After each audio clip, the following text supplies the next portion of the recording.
Hello, everyone. Tonight I've prepared a special compilation of trucker stories, all gathered into one soothing episode for you to enjoy. Take a moment to like the video and subscribe. It really helps support the channel. Now, let's begin. Rear view full of static. From Marcus Thompson. The CB radio crackled to life at exactly 2:17 in the morning as I was hauling a load of electronics down Interstate 80 through Nebraska, and the voice that came through was mine, warning me about what I was about to see in my mirrors. I'd been driving these highways for 15 years, sleeping in truck stops from Bakersfield to Baltimore, and I thought I'd encountered every kind of strange the road had to offer. But nothing had prepared me for hearing my own voice coming through that speaker, speaking words I hadn't yet said, describing things that hadn't yet happened. The night had started ordinary enough, with a gentle rain pattering against my windshield and the steady hum of my Peterbilt's engine, keeping time with the rhythm of the road. I was making good time on a straightforward run, carrying a trailer full of computer components from a warehouse in California to a distribution center in Ohio, the kind of routine haul that paid the bills and kept me moving. The highway stretched endlessly ahead, illuminated by my headlights cutting through the darkness, while the occasional pair of taillights in the distance reminded me I wasn't entirely alone out here in the Nebraska flatlands. That's when my own voice came through the CB, clear as anything, saying, "Breaker 19, this is Desert Eagle eastbound on 80, mile marker 347, and I got something real strange happening with my mirrors here.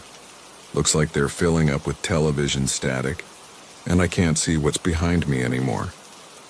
I nearly jumped out of my seat, because Desert Eagle was my handle, and mile marker 347 was exactly where I was. But I hadn't keyed the microphone, hadn't spoken those words, hadn't even noticed anything wrong with my mirrors yet, my hands trembling slightly on the steering wheel. I glanced up at my rearview mirror and felt my stomach drop as I saw exactly what the voice had described. A churning mass of gray and white static filling the entire reflection, where I should have seen the dark highway behind me.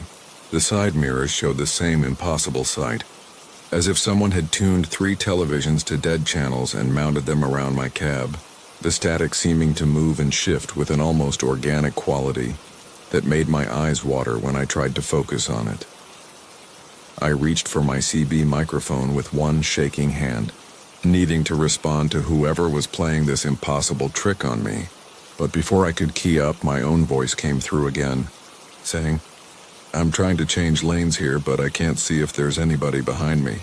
This static is getting thicker, and now I'm starting to see shapes moving around in there, like shadows walking through the snow on a television screen."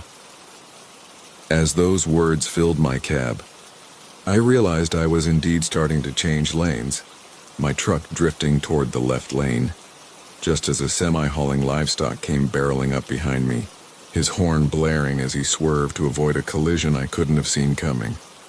The static in my mirrors began to take on a deeper quality, no longer the simple black and white interference I'd first noticed, but something with layers and depth, as if I was looking into a tunnel filled with electronic snow. Within that churning mass, I could make out darker areas that moved independently of the general pattern, shapes that seemed almost human in their proportions but wrong in their movements, jerky and stuttering like frames skipping in an old film reel.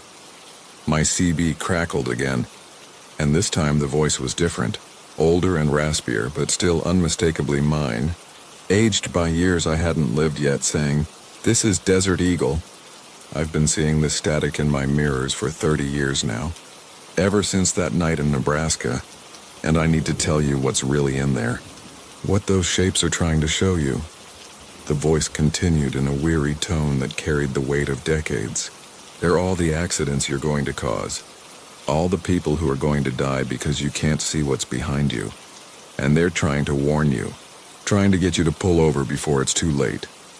I felt a chill run down my spine that had nothing to do with the air conditioning, because I could see those shapes more clearly now, and they did look like people, dozens of them, maybe hundreds, all moving through the static with urgent gestures, their mouths open as if they were shouting warnings I couldn't hear. Some of them appeared to be pointing at something behind the static, while others seemed to be reaching toward the surface of my mirrors as if they were trying to break through from whatever impossible place they inhabited. The rain began to fall harder, drumming against my windshield with increased intensity, and my wipers struggled to keep up with the deluge as I tried to maintain control of my truck while dealing with the impossibility of my situation. Every few seconds I would instinctively glance at my mirrors to check for other traffic, only to be confronted by that churning wall of static and the increasingly frantic movements of the shadow people trapped within it. Then my own voice came through the CB one more time, but now it sounded younger, frightened, exactly as I felt in that moment, saying, "Rear view full of static, can't see behind me. There's something wrong with this whole stretch of highway. Somebody please respond. Tell me you can see what's happening to my mirrors." I grabbed my microphone and keyed up, saying those exact words without thinking, my voice joining with the transmission in a strange harmony that made the static in my mirrors pulse and writhe with renewed activity. That's when I understood what was happening. Realized that somehow my CB radio was receiving transmissions from different versions of myself, different timelines or possibilities all converging on this single stretch of Nebraska highway, and the static in my mirrors wasn't interference at all, but some kind of window into all the potential futures where I couldn't see what was behind me, couldn't avoid the accidents that were waiting to happen. The shapes in the static became more animated, more desperate in their movements, and I began to make out details that shouldn't have been possible. Faces twisted in warning, hands pressed against the inside surface of my mirrors like they were trapped behind glass. One figure seemed to be holding up fingers counting down from 5, and I realized with growing horror that it might be showing me how many seconds I had before something terrible happened. My speedometer read 75. Maybe a little fast for the conditions, but nothing dangerous under normal circumstances. Yet I could feel my truck beginning to hydroplane slightly as the rain continued to intensify. Without functioning mirrors, I had no way to know if there were other vehicles around me. No way to safely change lanes or even pull over to the shoulder, trapped in my current lane by a wall of static that seemed to mock every defensive driving technique I'd ever learned. The countdown figure in my rearview mirror reached 1, and I braced myself for whatever was about to happen. But instead of an impact or catastrophe, my CB radio fell silent, and the static in all 3 mirrors began to slowly fade, dissolving like sugar in water until I could see the dark highway behind me once again. The road was empty except for a single pair of headlights far in the distance. No sign of the livestock hauler that had nearly hit me earlier.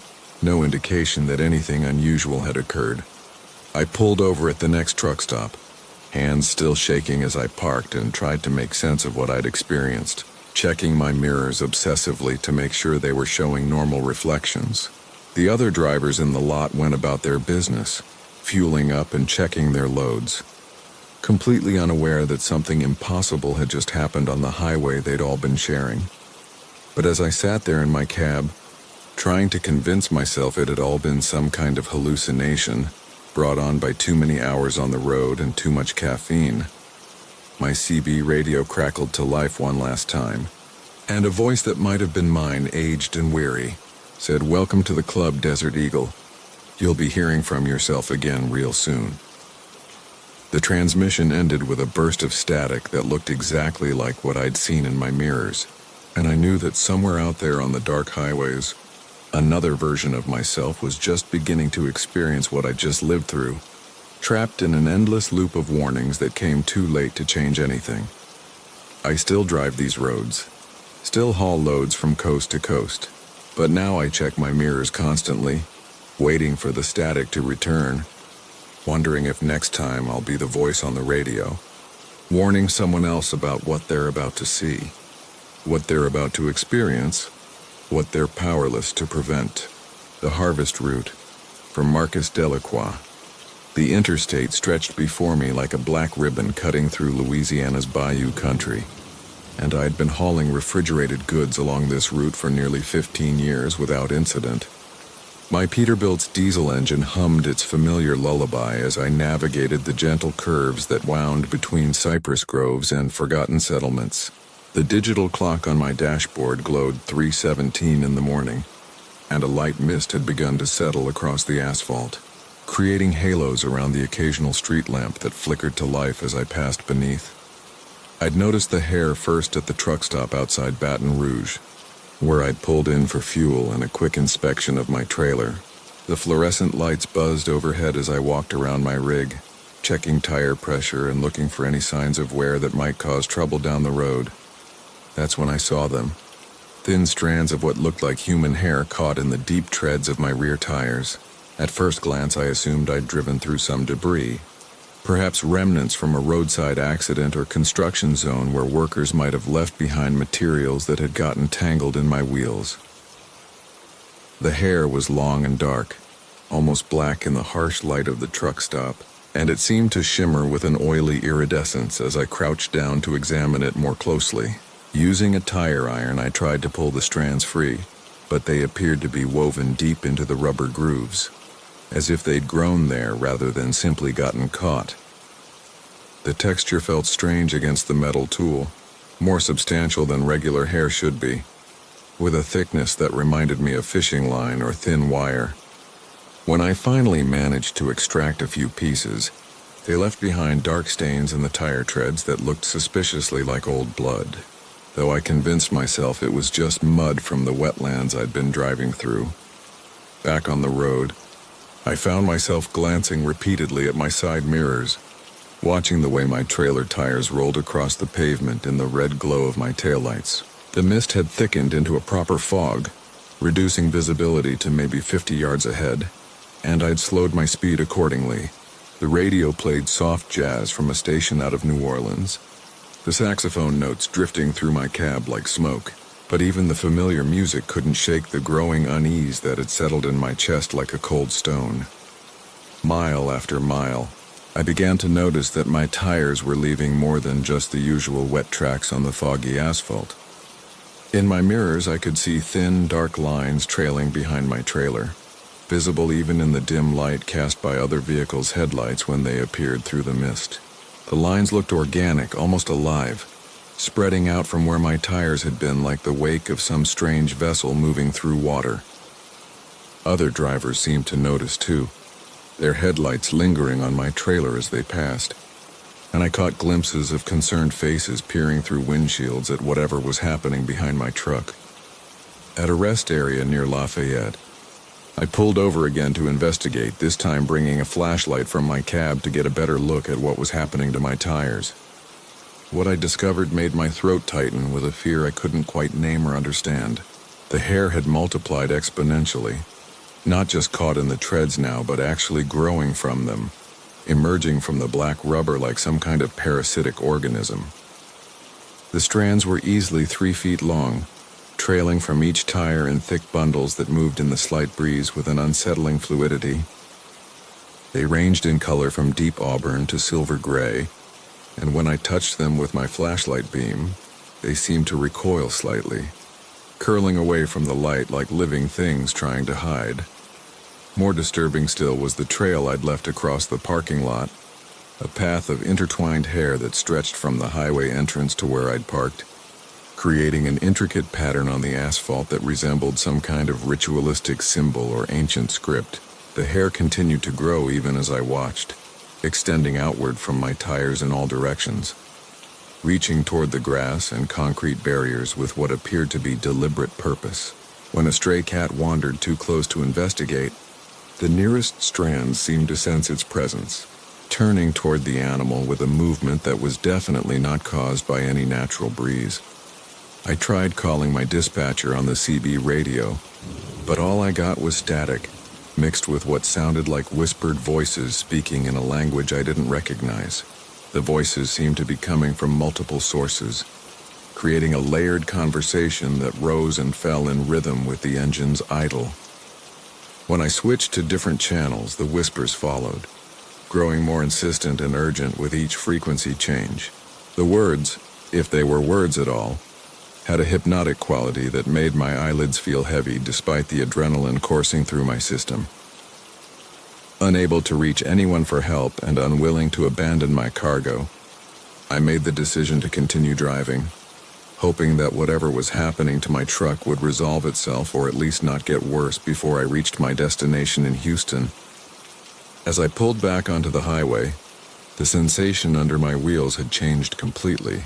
Instead of the solid grip of rubber on asphalt, it felt like I was driving on something soft and yielding, as if the hair trailing from my tires was somehow cushioning the contact with the road. The ride became unnaturally smooth, almost floating, and my fuel gauge seemed to be moving more slowly than it should have, as though the strange growth was actually improving my truck's efficiency. The fog began to clear as I drove deeper into the night, revealing a landscape that looked subtly different from the Louisiana countryside I knew so well. The cypress trees seemed taller and more gnarled, their Spanish moss hanging in patterns that reminded me of the hair streaming from my tires. Abandoned buildings dotted the roadside, their broken windows reflecting my headlights like watching eyes, and I could swear I saw figures moving in the shadows between structures, keeping pace with my truck despite my steady 50-mile-per-hour speed. By 4:30 in the morning, the hair had grown so long that it was visible in my peripheral vision. Flowing alongside my cab like dark water, the strands had begun to emit a faint phosphorescent glow, creating an eerie green light that illuminated the road behind me and caught the attention of every vehicle I encountered. Most drivers gave me a wide berth, changing lanes quickly after getting a glimpse of my otherworldly trailer. But a few seemed drawn to follow in my wake, their headlights tracking the luminous path I was leaving across the interstate. The whispers on the radio had evolved into something approaching actual communication, and I began to understand fragments of what was being said. The voices spoke of harvest time and gathering threads, of ancient compacts and debts that spanned generations. They mentioned my family name specifically, referencing ancestors I'd never heard of who had apparently made agreements that were now coming due. The hair, they explained, was not growing from my tires but through them, using my truck as a conduit to spread across the highway system and reach destinations that had been planned long before I was born. As dawn approached, I found myself driving not toward Houston, but along unfamiliar roads that didn't appear on my GPS system. The device showed only static where the map should be, its screen occasionally displaying symbols that pulsed in rhythm with the growing intensity of the phosphorescent glow from my tires. The landscape had become completely alien, featuring structures that defied architectural logic and vegetation that moved independent of any wind. The hair streaming from my truck had grown thick as rope, creating a carpet behind me that other vehicles could no longer cross, effectively sealing off the road I'd traveled. I realized with growing horror that I had become part of something much larger than a simple mechanical malfunction or supernatural occurrence. My truck was serving as a mobile anchor point for whatever intelligence was behind the hair growth, allowing it to establish permanent connections between distant locations across the country's highway system. Every mile I drove expanded its network, and every rest stop or truck stop I visited became a new node in a web that was spreading with the deliberate patience of something that had been planning this expansion for decades or possibly centuries. When my fuel gauge finally reached empty, I coasted to a stop on a stretch of road that existed somewhere between the Louisiana I knew and a version of reality where the rules of physics and biology had been rewritten by something with entirely different priorities. The engine ticked softly as it cooled, and in the growing silence I could hear the hair continuing to grow, rustling against the pavement like thousands of whispered secrets being shared with the earth itself.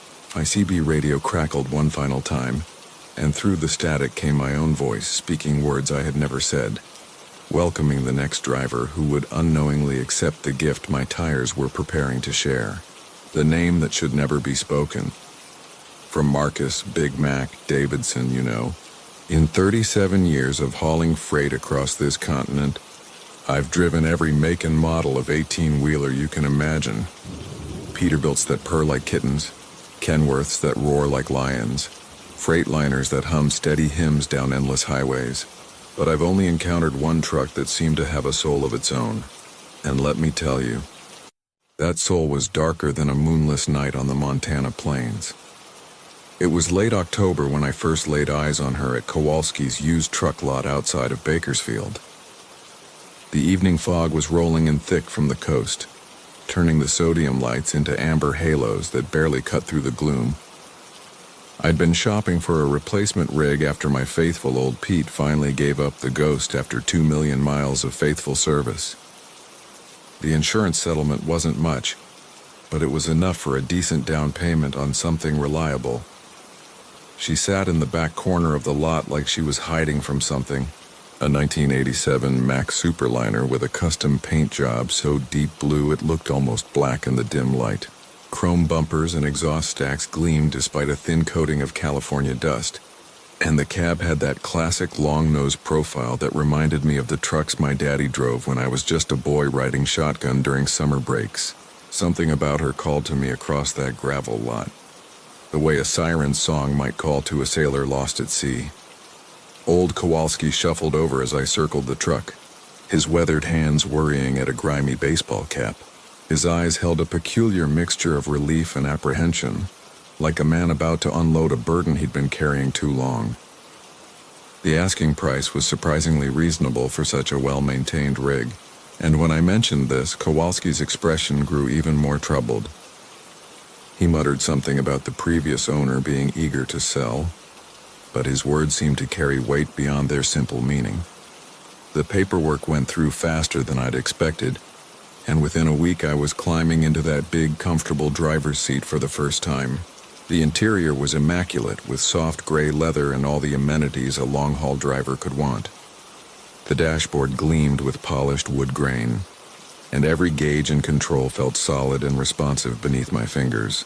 But it was when I turned the key and heard that engine rumble to life that I truly fell in love with her.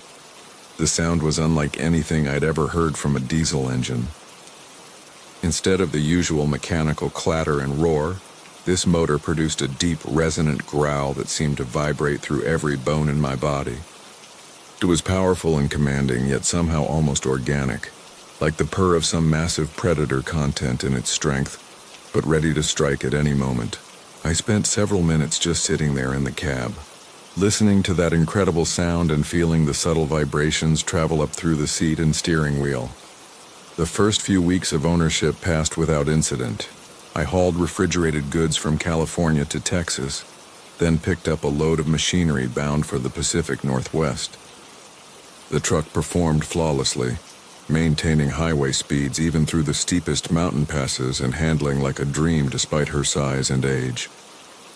The fuel economy was better than I dared hope, and the ride was so smooth I barely felt the miles passing beneath those 18 wheels. It was during a late-night run through Nevada that I first discovered her unusual characteristic. I'd been driving for 8 hours straight, pushing to reach Reno before my mandatory rest period kicked in, when I struck up a conversation with another driver over the CB radio. We got to talking about our rigs, comparing notes on performance and reliability, when he asked me what I called my truck. Now, most drivers name their trucks the same way sailors name their ships. It's a tradition that goes back decades, a way of forming a personal connection with the machine that carries you safely across thousands of miles of highway. My old Peterbilt had been called Sweet Caroline after the Neil Diamond song, and I'd been considering several possibilities for my new Mac. Without really thinking about it, I keyed the microphone and said the first name that popped into my head. "I call her Ravenna," I said, the word seeming to roll off my tongue as naturally as if I'd been saying it for years. The moment that name left my lips, the truck's engine note changed. The smooth, steady rumble deepened into something that was unmistakably a growl, low and menacing and almost defiant. The sound lasted only a few seconds before settling back into its normal rhythm. But those few seconds sent a chill down my spine that had nothing to do with the desert air conditioning. I told myself it was just a coincidence, maybe a momentary fluctuation in the fuel system or a brief change in the road grade. but something deep in my gut knew better. Over the following days, I found myself testing this strange phenomenon whenever I was alone on the highway. Each time I spoke the name Ravenna aloud, that engine would respond with the same low growl, as if the truck were acknowledging its identity or perhaps warning me about something I didn't yet understand. The sound was never quite the same twice, sometimes rumbling with what seemed like contentment, other times carrying undertones of irritation or impatience that made the hair on my arms stand up. I began researching the truck's history during my mandatory rest periods, using truck stop Wi-Fi to dig into motor vehicle records and registration databases. What I discovered made that cold feeling in my stomach grow stronger with each new piece of information. The truck had been owned by 7 different drivers over the past 5 years, an unusually high turnover rate for such a well-maintained and relatively young vehicle. More disturbing was the pattern that emerged from the accident reports and insurance claims associated with each previous owner. The first owner, a veteran driver named Robert Chen, had owned the truck for only 8 months before suffering what the police report described as a single vehicle rollover of unknown cause on a straight stretch of Interstate 40 in Arizona. Chen survived but sustained serious injuries and never drove commercially again. The second owner, Maria Gonzalez, had kept the truck for just 6 months before abandoning it at a way station in Kansas and disappearing entirely. Her family filed a missing person report, but she was never found. The pattern continued with disturbing consistency. Each subsequent owner had either suffered a mysterious accident, disappeared without explanation, or sold the truck under circumstances that the records described as urgent or immediate sale necessary. The most recent owner before myself, a man named Thomas Briggs, had owned the truck for less than 3 months before selling it to Kowalski's lot for significantly less than its market value. The bill of sale was dated just 2 days after Briggs had been found by Highway Patrol, sitting in the cab of his truck in a rest area outside of Flagstaff, apparently catatonic and unresponsive. Armed with this troubling information, I began paying much closer attention to the truck's behavior. I noticed that the growling response to her name was becoming more frequent and intense, sometimes occurring even when I only thought the name without speaking it aloud. During night drives, I would catch glimpses in my peripheral vision of the dashboard lights seeming to pulse in rhythm with the engine's rumble, as if the entire truck were breathing with slow, deliberate breaths. The real terror began on a foggy November night somewhere between Flagstaff and Albuquerque. I'd been driving for 6 hours through increasingly thick weather, the fog so dense that my headlights barely penetrated more than a few dozen yards ahead of the cab. The highway was nearly deserted, with only the occasional pair of taillights materializing out of the gloom before vanishing again into the gray-white wall that surrounded me. I was fighting fatigue and considering pulling over at the next truck stop when I made the mistake of muttering the name Ravenna under my breath, more as a nervous habit than any conscious decision to call to the truck. The response was immediate and terrifying. The engine didn't just growl this time, it roared with a sound that seemed to come from somewhere deeper than the motor itself. A sound that vibrated through the cab with such intensity that the coffee in my cup began to ripple like a pond disturbed by some unseen predator. But that wasn't the worst part. As that inhuman roar filled the cab, I felt the steering wheel begin to turn beneath my hand, slowly but inexorably pulling the truck toward the right shoulder of the highway. I fought against it with all my strength, but it was like wrestling with a force of nature itself. The truck was taking control, and there was nothing I could do to stop it. Through the fog, I began to make out the lights of what appeared to be a rest area or truck stop ahead. As we drew closer, I realized with growing horror that the lights weren't electric at all, but something else entirely. Flickering, dancing illumination that seemed to move independently of any visible source. The hours between. From Marcus, the digital clock on my Kenworth's dashboard has always been reliable, steady as the 17 years I've been hauling freight across the interstate system. Tonight, though, as I cruise through the endless stretch of Nevada desert on Route 50, something feels different about those glowing red numbers. The clock reads 11:47 p.m., and I've been watching it more than I should. More than is safe for a driver pushing a 40-ton rig through the kind of darkness that seems to swallow headlight beams whole. The cab is warm, despite the October chill seeping through the desert air outside. My heating system hums its familiar tune, mixing with the steady growl of the diesel engine and the whisper of tires against asphalt. These sounds have been my lullaby for nearly 2 decades, but tonight they feel somehow hollow, like they're echoing in a space larger than my cab should contain.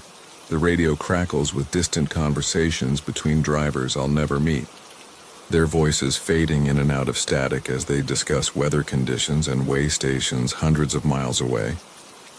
I glance at the clock again, expecting to see 11:48, maybe 11:49 if I've been lost in thought longer than I realized. Instead, the numbers glow 12:03 a.m. My foot instinctively eases off the accelerator and I feel my heartbeat quicken against my ribs.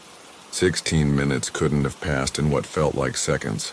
I've been driving long enough to have an internal sense of time that rivals any chronometer, developed through years of calculating arrival times and managing mandatory rest periods down to the minute.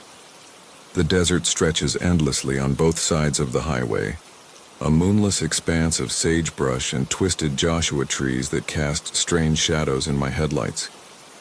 There are no other vehicles visible in either direction, no distant glow of approaching towns or truck stops. Just me, the asphalt ribbon beneath my wheels, and that clock that seems determined to mock my certainty about the passage of time. I reach for my cell phone thinking I'll check the time there, but the screen shows no signal, just empty bars and that maddening little symbol that means I'm completely cut off from the outside world. The next time I look at the dashboard clock, it reads 12:31 a.m. This time I'm certain I only glanced away for a moment, checking my mirrors and scanning the road ahead for the reflective eyes of animals that might dart into my path. 28 minutes couldn't have evaporated like that, couldn't have slipped away while I was fully conscious and alert. The coffee I poured from my thermos an hour ago is still warm in the cup holder, still giving off that rich aroma that usually keeps me grounded and focused. I try to rationalize what's happening. Maybe there's some kind of electrical problem with the dashboard, some glitch in the truck's computer system that's causing the clock to jump ahead. But even as I consider this explanation, I know it doesn't feel right. Everything else on the dashboard is functioning normally. The speedometer holds steady at 65 miles per hour. The fuel gauge shows 3/4 full. The engine temperature remains in its normal range. Only the clock seems affected by whatever strange malformation of reality I've stumbled into. The landscape outside begins to change subtly, though I don't remember seeing any signs indicating a shift in terrain or elevation. The Joshua trees grow taller and more twisted, their spiky arms reaching toward the star-filled sky like desperate fingers. The sagebrush seems denser, creating pools of shadow that my headlights can't fully penetrate. Even the road itself feels different beneath my tires, smoother somehow, as if the asphalt has been recently laid despite this being one of the oldest highways in the state. When I next check the time, the clock displays 1:15 a.m. My grip tightens on the steering wheel until my knuckles show white in the dashboard's glow. The lost time feels like a theft, like something invisible and patient is stealing pieces of my life while I watch helplessly. I've heard other drivers talk about strange experiences on long night runs, stories shared in truck stop diners about roads that don't appear on any map, and exits that vanish when you try to take them a second time. I always dismissed these tales as the product of fatigue and isolation, the mind's way of entertaining itself during endless hours of highway hypnosis. The fuel gauge still reads 3/4 full, which should be impossible given how much time the clock insists has passed. At my current speed and with my engine's fuel consumption rate, I should have burned through at least 1/8 of a tank, but the needle hasn't moved, frozen in place like everything else except that relentlessly advancing clock. The odometer continues to click forward steadily, adding miles to my trip log. but somehow those miles don't seem to be taking me anywhere new. A sign materializes in my headlight beams, green metal reflecting the light with that familiar interstate font. Next exit 47 miles, it announces. But I'm certain I passed the same sign earlier, shortly after the clock started its impossible jumps forward. The exit it promises is one I know well, a truck stop where I've bought fuel and grabbed meals countless times over the years. If I'm reading the same sign again, it means I haven't made any progress despite the odometer's insistence that I've traveled dozens of miles through the desert night. The clock now reads 2:08 a.m., and I realize I'm trapped in some kind of temporal loop, caught between seconds that stretch like hours and hours that contract into heartbeats. The cab feels smaller now, more confining, as if the walls are gradually pressing inward while time plays its cruel tricks around me. The familiar sounds of my truck have taken on an almost musical quality, a rhythm that doesn't quite match what I remember from 17 years of driving this same rig. I decide to test my situation, to see if I can break whatever spell has been cast over this stretch of highway. I ease my foot off the accelerator, letting my speed drop to 50 miles per hour, then 45. The speedometer responds normally, but when I glance at the clock, it shows 2:39 a.m. The lost time accelerates when I slow down, as if my reduced speed somehow feeds whatever force is consuming the minutes and hours. The radio crackles with the voice I recognize, another driver I spoke with earlier in the evening when I was still on familiar roads where time behaved as it should. He's discussing a traffic backup near Reno, warning eastbound drivers about delays that could add hours to their trips. But according to my clock, I should be well past where any Reno traffic would affect me. I should be approaching the Utah border by now, leaving Nevada's desert behind for different landscapes and different challenges. I press the accelerator again, bringing my speed back up to 65, desperate to outrun whatever phenomenon has snared me. The engine responds with its familiar surge of power, the transmission settling into its most efficient gear ratio. But the landscape outside remains stubbornly unchanged. The same twisted trees, the same dense sagebrush, the same road stretching endlessly toward a horizon I can never seem to reach. The clock jumps to 3:22 a.m., and I feel something fundamental shift in the air around me. The temperature in the cab drops several degrees despite the heater's continued operation, and my breath begins to form small clouds when I exhale. The radio static grows louder, more aggressive, occasionally forming patterns that almost sound like voices speaking in languages I don't recognize. My headlights seem dimmer now, their beams not reaching as far into the darkness, leaving me with a smaller bubble of visibility in an increasingly hostile world. At 4:07 a.m., according to the merciless digital display, I see headlights in my rearview mirror for the first time all night. They're far behind me, small points of light that could belong to any vehicle, but something about their steady approach fills me with dread. I haven't seen another soul on this road for what feels like hours, and the sudden appearance of company raises questions I'm not sure I want answered. Are they trapped in the same temporal distortion that holds me? Or are they something else entirely? Something drawn to the anomaly I've become part of. The pursuing lights grow larger in my mirrors, but they never seem to close the distance completely. They maintain a constant separation, following at a speed that matches mine exactly, appearing neither to gain ground nor to fall behind. When I accelerate, they accelerate. When I slow down, they slow down. It's as if they're connected to my truck by some invisible tether, condemned to follow my path through this maze of twisted time and impossible geography. I reach for my CB radio, thinking I'll try to contact whoever is behind me, to see if they're experiencing the same temporal displacement that has made a mockery of my schedule and my understanding of physical reality. But when I key the microphone, no sound emerges from my throat. I can breathe normally, can swallow coffee from my thermos, but my voice has been stolen as surely as the missing hours have been extracted from my night. The clock displays 4:51 a.m. when I finally see something different ahead. The frequencies between laughs. From Jake Morrison, The CB radio had been burping laughter for 3 straight hours, and I was starting to lose what little sanity I had left on this godforsaken stretch of Interstate 80. It wasn't a normal laugh. Mind you, not the kind you'd hear from some bored trucker trying to lighten the mood during a long haul. This was something else entirely. Something that made my skin crawl every time it erupted from the speaker in wet, guttural bursts that sounded more like a dying engine trying to turn over than human mirth. I'd been running freight between Omaha and Sacramento for the better part of 15 years, and in all that time I thought I'd heard every possible variation of weirdness that could come crackling through a CB.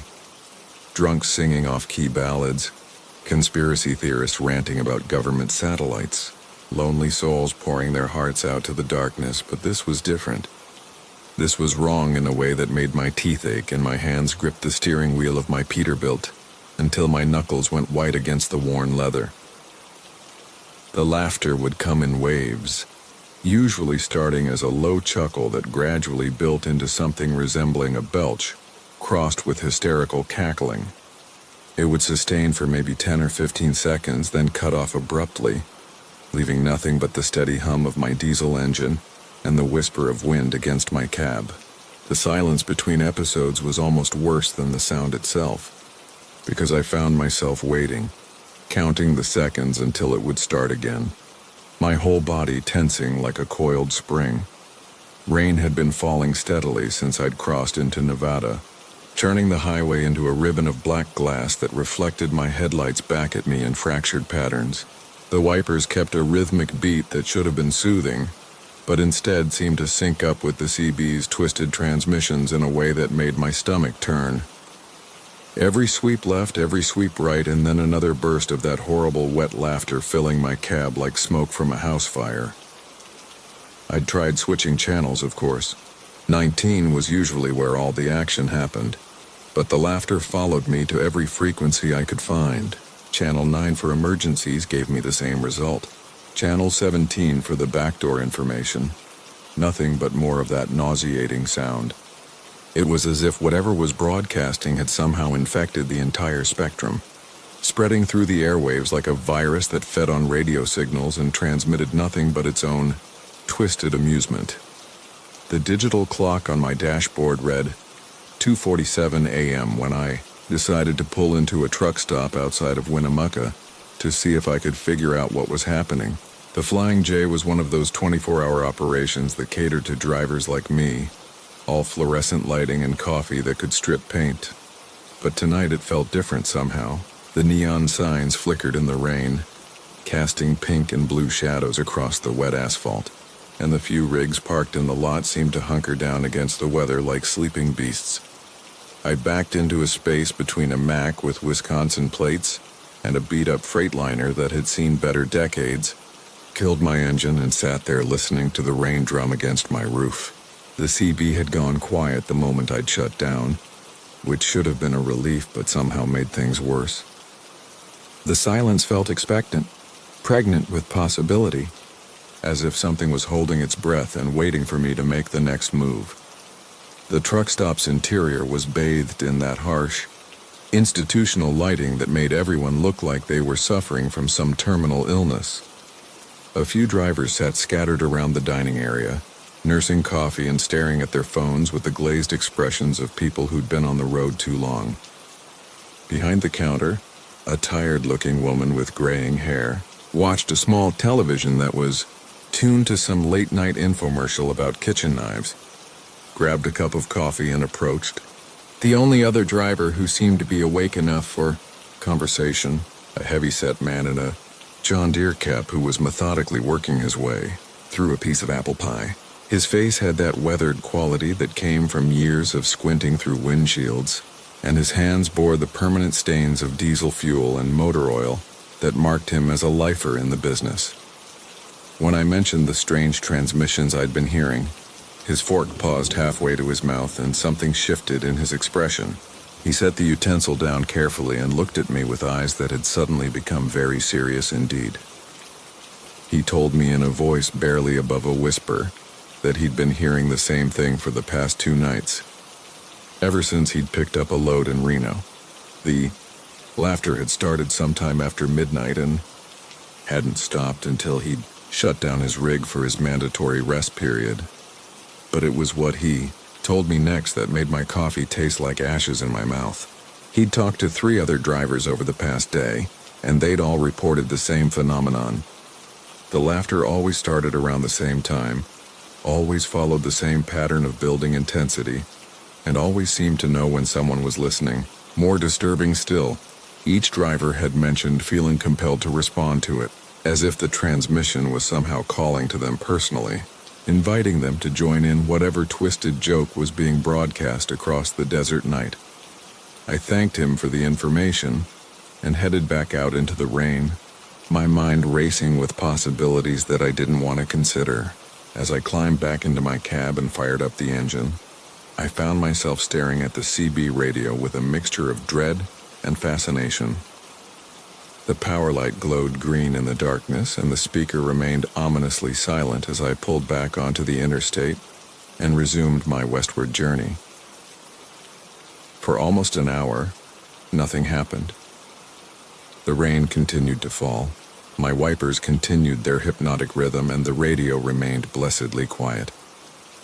I began to hope that whatever had been causing the disturbance had finally moved on to torment some other frequency, some other set of ears.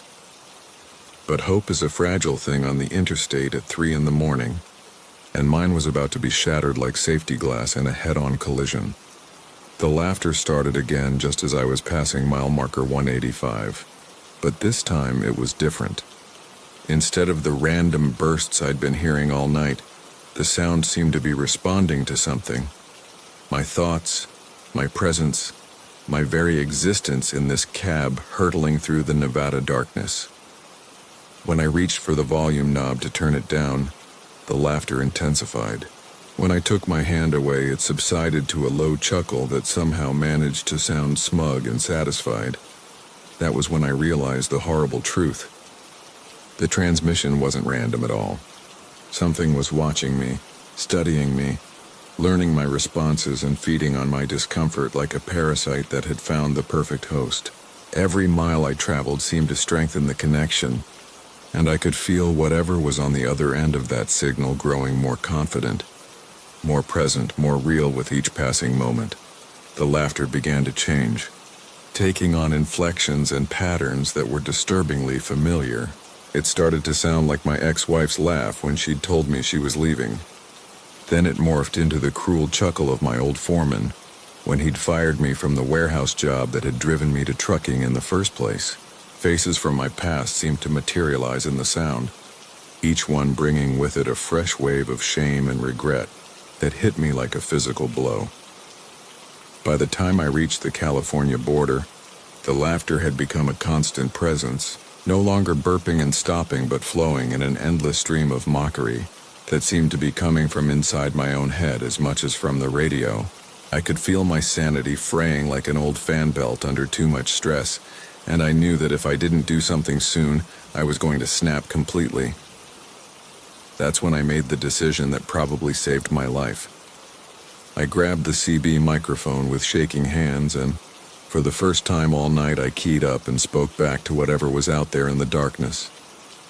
I told it that I knew what it was doing, that I wouldn't be its plaything anymore, and that it could take its twisted laughter and choke on it. The moment I released the transmission key, the laughter stopped as suddenly as if someone had pulled a plug. The silence that followed was complete and profound, broken only by the sound of my engine and the gradually slowing rhythm of my heart. I drove the rest of the way to Sacramento in blessed quiet, delivered my load without incident, and tried to convince myself that the whole experience had been some kind of stress-induced hallucination, brought on by too many hours behind the wheel. But even now, 3 weeks later, I can't bring myself to turn on the CB after midnight, because sometimes in the quiet hours when the highway stretches empty before me, and the darkness presses close against my windows, I can still hear that laughter echoing in the frequencies between stations. The Devil's Diesel, from Marcus Rodriguez. The first thing you learn as a long-haul trucker is that not all fuel stations are created equal. Some offer clean restrooms and fresh coffee. Others barely manage to keep their pumps working. But there's a third kind that you don't hear about in the CB chatter. The kind that truckers like me pretend don't exist even when we're staring right at them. The kind where the diesel spit sparks when it hits your tank, and the attendant's smile never quite reaches his eyes. I'd been driving the same route from Phoenix to Denver for nearly 15 years, hauling electronics in my Peterbilt 379. The truck was my pride and joy. Midnight blue with chrome stacks that caught the desert sun just right during those long afternoon stretches. She ran smooth as silk, never gave me trouble, never left me stranded on some forgotten highway with my thumb out and my pride in tatters. That reliability made what happened at Perdition's last stop even more unsettling, because I knew the problem wasn't with my rig. The October night was unusually cold for that stretch of New Mexico highway. The kind of bone-deep chill that seeps through the cab even with the heater running full blast. I'd been pushing hard to make my delivery deadline, running on nothing but truck stop coffee and determination. My fuel gauge was hovering dangerously close to empty when I spotted the neon glow cutting through the darkness ahead. The sign read, "Perdition's Last Stop," in flickering red letters that cast an unnatural light across the empty desert landscape. I'd never seen this particular station before, despite having driven this route countless times. The building looked old, older than it should have been for this stretch of highway that had only been paved in the last decade. Weathered wooden siding gave it the appearance of something from the frontier days, yet modern pumps stood in neat rows under harsh fluorescent lights. The contrast felt wrong somehow, like someone had taken pieces from different eras and forced them together without regard for logic or time. As I pulled up to the diesel pumps, I noticed that mine was the only vehicle in sight. No other trucks, no cars, not even an attendant visible through the station's grimy windows. The silence was absolute except for the steady rumble of my engine and the distant whisper of wind across the desert. I shut down the Peterbilt and climbed out, my boots echoing hollowly on the concrete pad. The air smelled of creosote and something else, something metallic and sharp that made my nose wrinkle. The pump looked standard enough, though the metal seemed tarnished in places where it should have been bright. I inserted my credit card and went through the familiar routine, unscrewing my fuel cap and lifting the heavy nozzle. The diesel began flowing with the usual steady gurgle, and I leaned against the truck's fender, watching the numbers climb on the display. Everything seemed normal until I happened to glance down at where the fuel was entering my tank. Tiny orange sparks were dancing at the mouth of the filler neck, like miniature fireflies trapped in amber. At first I thought my tired eyes were playing tricks on me, but as I focused more intently, the sparks became impossible to ignore. They weren't random static discharge either. These sparks moved with purpose, swirling in small cyclones before disappearing into the depths of my fuel tank. The sight violated every safety regulation I'd ever learned, every basic principle of handling flammable liquids. I squeezed the nozzle trigger to stop the flow, but nothing happened. The diesel continued pouring into my tank and the sparks grew brighter, more numerous. They began to climb the outside of the nozzle like tiny electric insects, leaving trails of orange light that faded slowly in the cold desert air. My heart started hammering as I tried to pull the nozzle free from my tank, but it seemed fused in place, held by some force I couldn't understand or overcome. The station's door opened with a rusty creak, and a man emerged from the shadows within. He was tall and thin, wearing coveralls that might have been blue once but had faded to an indeterminate gray. His face was gaunt with deep-set eyes that reflected the neon light in unnatural ways.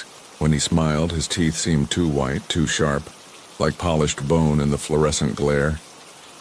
Having trouble with the pump, friend? His voice carried easily across the concrete, though I hadn't seen his lips move much. Sometimes she gets a little temperamental, especially with the high-grade stuff we serve here. I wanted to tell him about the sparks, about how the nozzle wouldn't come free, but the words stuck in my throat like sawdust. Instead, I managed to croak out, "What kind of fuel is this exactly?" His smile widened, and I could swear I heard a sound like grinding metal. Oh, it's a special blend. Been refining it myself for longer than you might imagine. Burns cleaner than anything you'll find at those chain stations. Gives your engine power you never knew it had. Of course, there are always trade-offs in life, aren't there? The fuel gauge on the pump continued climbing past the point where my tank should have been full. 55 gallons, 60, 70. My truck's fuel capacity was nowhere near that large, yet the diesel kept flowing and the sparks kept dancing.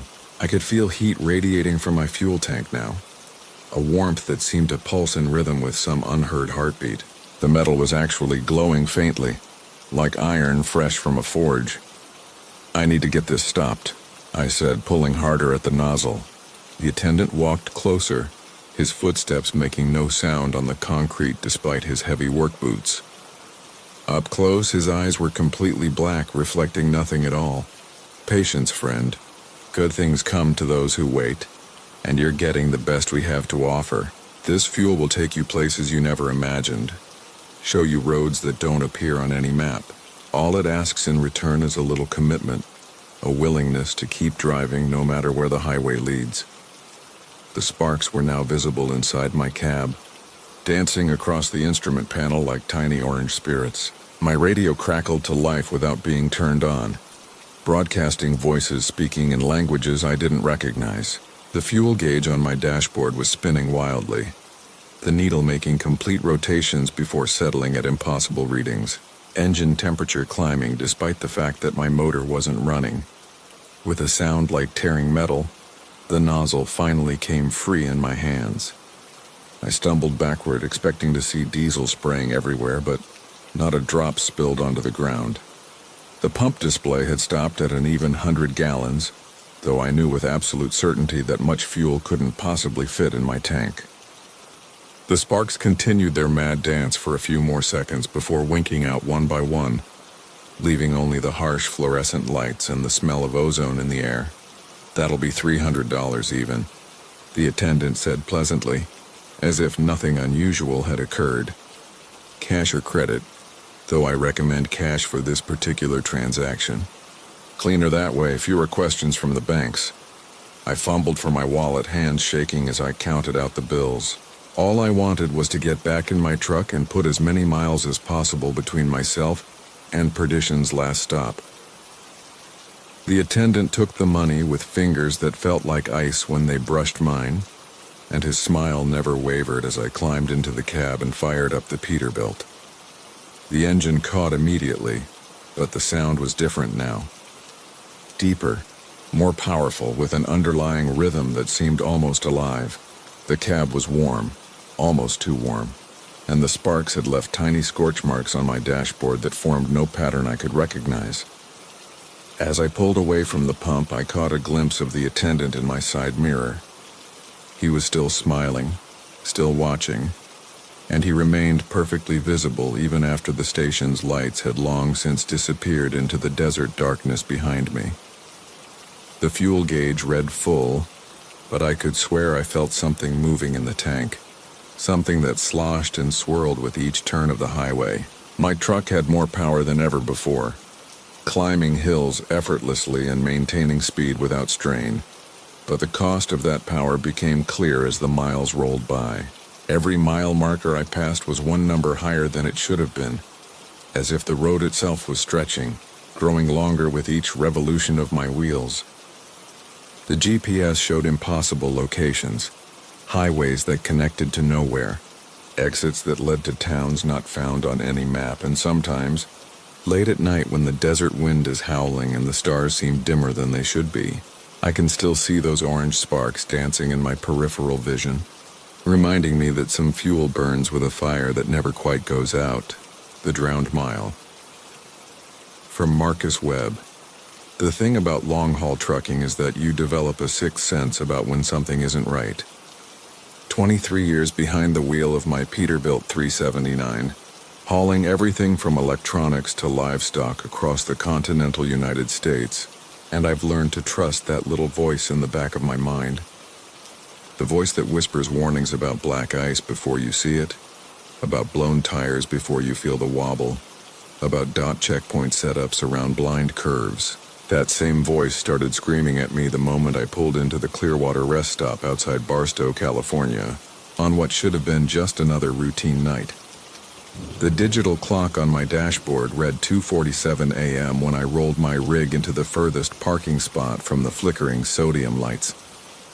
I'd been driving for 9 hours straight, hauling a load of furniture bound for Phoenix, and federal regulations demanded I take my mandatory rest break. The sleeper berth behind my seat had been my bedroom for more nights than I cared to count. A compact space just large enough for a twin mattress, a small closet, and basic amenities. Nothing fancy, but it had always been dry, warm, and safe. The desert air carried an unusual humidity that night, thick and oppressive despite the typically arid climate.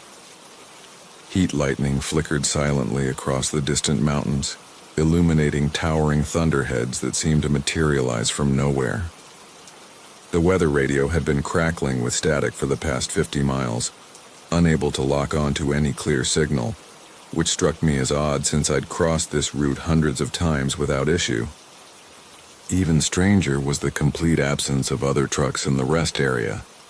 Usually this place buzzed with activity around the clock, drivers catching sleep, sharing coffee, swapping road stories under the harsh fluorescent lights. I completed my standard pre-rest routine methodically, the way muscle memory guides you through familiar tasks. Checked the air brakes, secured the load straps, updated my logbook, and set the alarm for my required 8-hour break. The engine's rumble faded to silence as I turned the key, leaving only the soft hum of the auxiliary power unit and the distant whisper of wind across the desert floor. Through the windshield, I could see the empty rest stop facilities, their windows dark except for a single vending machine that cast an eerie blue glow across the cracked asphalt. Climbing into the sleeper compartment felt different that night, though I couldn't immediately identify why. The air seemed thicker somehow, carrying a faint metallic taste that reminded me of approaching storms. I attributed the sensation to fatigue and the unusual weather patterns, but as I settled onto the familiar mattress, I noticed the fabric felt slightly damp beneath my back. Not soaking wet, but moist in a way that suggested condensation from high humidity. The sheets had been completely dry when I'd made the bed that morning in Riverside. Sleep came fitfully, broken by strange dreams of vast underwater spaces and the sound of distant rushing water. In these dreams, I found myself swimming through endless corridors filled with brackish liquid, searching for surface air that remained perpetually just beyond reach. Each time I jolted awake, gasping and disoriented, the sensation of dampness around me seemed more pronounced. By the fourth or fifth awakening, I could distinctly feel moisture seeping through the mattress, pooling in the small depression created by my body weight. I clicked on the battery-powered LED reading light mounted above the bed, its cool white beam revealing a sight that made my breath catch in my throat. The entire lower portion of the sleeper berth was filled with roughly 6 inches of dark water, lapping gently against the walls with each slight movement of the truck.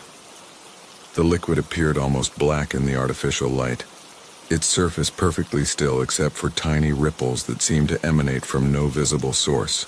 The water hadn't been there when I'd climbed into bed 3 hours earlier. I was absolutely certain of that fact. Rational explanations raced through my mind as I stared at the impossible scene. Perhaps a water line had burst somewhere in the truck's systems, though I couldn't recall any plumbing that could produce this volume of liquid. Maybe the auxiliary air conditioning unit had malfunctioned catastrophically, though the water seemed far too clean and odorless to be coolant or condensation. The most logical possibility was some kind of external flooding, but the rest stop sat on elevated ground, and I would have heard the sound of rushing water or felt the truck shifting on its suspension. I swung my legs over the edge of the bed, and my bare feet touched the surface of the mysterious water. The temperature was exactly body warmth, neither hot nor cold, with a silky texture that felt almost organic against my skin. As I stood up in the cramped space, the water level reached just below my knees, and I could feel a subtle current moving around my legs, as if the liquid was circulating according to some invisible pattern. The sensation was deeply unsettling, like standing in a slow-moving river whose source and destination remained completely hidden.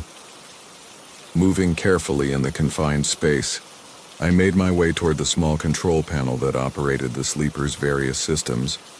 Each step sent gentle waves radiating outward, and I began to notice that the water level seemed to be slowly but steadily rising. What had been 6 inches when I first turned on the light now appeared to be closer to 8 inches, the dark surface creeping higher up the walls of the compartment with mechanical precision. The realization that I might soon be trapped in this flooding space sent a spike of adrenaline through my system. I tried the door handle that connected the sleeper berth to the main cab, but it refused to budge despite my increasingly frantic attempts. The mechanism seemed to be completely frozen, as if the water had somehow affected the latch system, though the liquid hadn't yet reached that height. Through the small window that provided a view into the cab, I could see that the driver's seat and dashboard appeared completely normal and dry. Whatever was happening seemed confined entirely to the sleeper compartment, which made the situation even more inexplicable and terrifying. The water continued its relentless rise, now reaching the middle of my shins and showing no signs of stopping. I pressed my face against the window, trying to get a better view of the cab, and noticed something that made my blood run cold. The passenger seat, which had been empty when I'd settled down for the night, now appeared to be occupied by a dark silhouette. The figure sat perfectly still, facing forward toward the windshield, though I couldn't make out any distinct features in the dim light filtering through from outside. I pounded on the window with my fist, shouting for help, though I knew the sound wouldn't carry far in the isolated rest stop. The silhouette didn't react to the noise, maintaining its eerily motionless position as if it hadn't heard my desperate attempts at communication. As I continued to stare, more details became visible in the shifting shadows. The figure appeared to be wearing what looked like an old-fashioned diving suit, complete with a large helmet that reflected the faint exterior light in a way that suggested metal or glass construction. The water level had reached my knees now, and I could feel panic beginning to override rational thought. I tried every possible means of escape I could think of, pushing against the walls, ceiling, and floor of the compartment, searching for any weakness or hidden panel that might provide an exit route. The sleeper berth had never seemed so small and claustrophobic, its familiar dimensions transformed into those of a flooding tomb. The water's warmth against my skin began to feel cloying and unnatural, like being immersed in something that had once been alive. As the liquid rose past my waist, I noticed that my reflection in its surface looked wrong somehow. Instead of showing my own face looking down, the water seemed to reflect an image of someone else entirely. A person with features I didn't recognize, wearing the same type of old-fashioned diving equipment as the figure in the passenger seat. The reflected face moved independently of my own movements, its mouth opening and closing as if trying to communicate something urgent and important that I couldn't quite understand. With the water approaching my chest, I made one final desperate attempt to force open the door to the cab. Using every ounce of strength I possessed, I threw my shoulder against the barrier, while simultaneously pulling on the handle with both hands. Something gave way with an audible crack, and suddenly I was tumbling forward into the driver's seat, completely dry and gasping for air as if I'd been holding my breath underwater for an extended period. The passenger seat was empty. The sleeper berth, when I turned to look back at it with my heart hammering against my ribs, appeared completely normal and dry. My sheets were neatly arranged exactly as I'd left them, with no sign of water damage or flooding anywhere in the compartment. The clock on the dashboard showed 2:52 a.m., indicating that only 5 minutes had passed since I'd first climbed into bed. Though the experience had felt like hours of mounting terror, I started the engine immediately, not trusting myself to remain in that place for another moment. The endless ascent. From Marcus Whitfield, the thing about driving freight for 37 years is that you learn to trust your instruments more than your eyes, especially when the sun starts setting behind those rolling hills and the shadows begin to play tricks on your mind. But on that October evening, heading east through the Pennsylvania mountains with a load of farm equipment bound for Lancaster. Even my instruments seemed to be lying to me. I'd been climbing for what felt like hours, my 18-wheeler laboring up what should have been a gentle grade through the Appalachian foothills. The route was familiar, Interstate 78 cutting a straight line through terrain I'd traversed hundreds of times before. Yet my diesel engine groaned and whined as if I were hauling 40 tons up the face of Mount Washington. The RPMs climbing higher and higher as I downshifted from 10th gear to 9th, then to 8th. The transmission protesting with each mechanical complaint. The peculiar thing was my GPS. The little blue dot that represented my truck showed me traveling along the familiar highway, but the elevation readings kept climbing in ways that made no sense. When I'd started this particular stretch, I was at roughly 800 feet above sea level. Now, according to the satellite readout, I was approaching 3,000 feet and still ascending, though the landscape outside my windshield looked exactly as it always had. Rolling hills dotted with farmhouses, their windows glowing amber in the gathering dusk. My CB radio crackled with the usual chatter from other drivers. But when I keyed the mic to ask about road conditions ahead, my transmission seemed to vanish into static. The voices I heard were discussing routes and weather patterns that didn't match what I was experiencing. One driver complained about fog in the valley, though my visibility stretched clear to the horizon. Another mentioned heavy rain that had apparently flooded a truck stop I'd passed not 20 minutes earlier, bone dry under a cloudless sky. The engine temperature gauge held steady, but I could hear the strain in every mechanical heartbeat of the Detroit diesel beneath the hood. The turbocharger whistled with the high-pitched whine it typically reserved for steep mountain grades, yet looking out my side mirrors, the road behind me appeared perfectly level, stretching back toward a horizon that seemed impossibly distant. The white lines on the asphalt flew beneath my wheels at their usual pace, but something in their rhythm felt wrong, as if they were spaced differently than they should be, creating an optical illusion that made my eyes water when I tried to focus on them too closely. As full darkness settled over the landscape, I switched on my running lights and noticed something that made me grip the steering wheel a little tighter. The headlights of oncoming traffic, which should have been visible for miles across these gentle hills, appeared and disappeared with unusual suddenness, as if the vehicles were cresting invisible ridges that my eyes couldn't detect. When these cars and trucks passed me, their drivers looked straight ahead with expressions of intense concentration, their knuckles white on their steering wheels, fighting against some resistance I couldn't see but was beginning to feel in my bones. The truck stop I'd been counting on for fuel was supposed to appear around mile marker 47, but when I reached that point, according to my odometer, there was nothing but empty highway stretching into darkness. My fuel gauge showed 3/4 full, which should have been impossible given the hours I'd been climbing. Yet the needle held steady, as if frozen in place. I tried the CB radio again, adjusting the channels, but received only fragments of conversations that seemed to come from different seasons entirely. Complaints about ice storms when the October air was still warm. Discussions of harvest festivals that had ended weeks ago. Traffic reports for cities I'd passed hours behind me. The most unsettling part was the silence between transmissions. Usually you can hear the ambient noise of other trucks, engine sounds, wind interference, the electronic buzz of multiple radios operating on nearby frequencies. But in the gaps between these strange, mismatched conversations, there was absolutely nothing, as if my radio were picking up signals from vast, empty distances where no other vehicles existed. My dashboard clock showed 9:47 p.m., but I couldn't remember when I'd last checked the time. The position of the moon seemed wrong for the hour, hanging too low in the sky for autumn, casting shadows that fell at angles that made the familiar highway signs look foreign and threatening.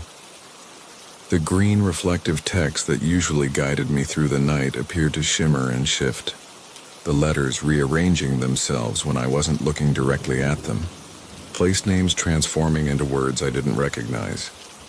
It was around mile marker 52, though I was no longer certain the markers corresponded to any map I'd ever studied, When I noticed the other truck in my mirrors, it appeared suddenly, as if it had materialized from the asphalt itself, maintaining a steady distance of perhaps 200 yards behind me.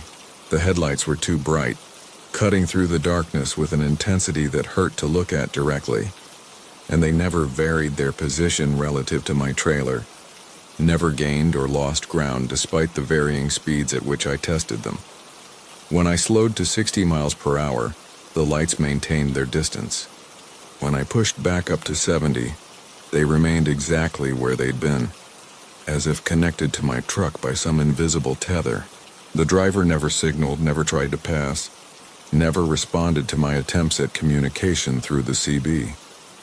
The truck itself was impossible to make out clearly beyond those blazing headlights, but its engine sound carried across the distance between us, a deep, rhythmic rumbling that seemed to match the beating of my own heart.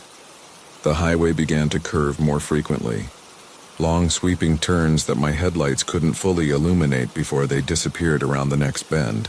In those moments of blindness, I found myself holding my breath, afraid of what might be waiting in the darkness ahead.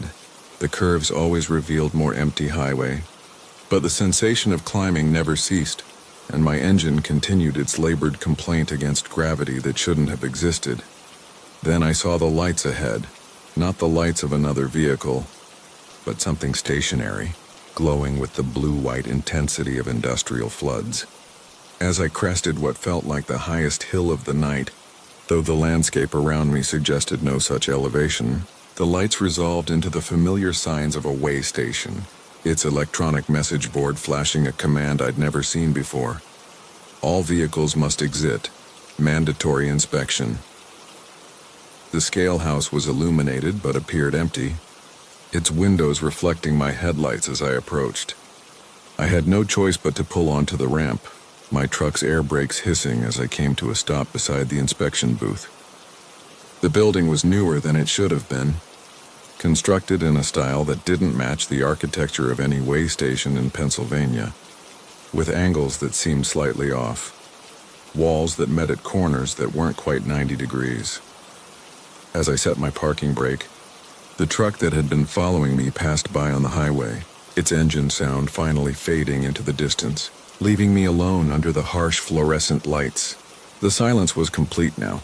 No insect sounds, no wind in the trees, no distant traffic noise.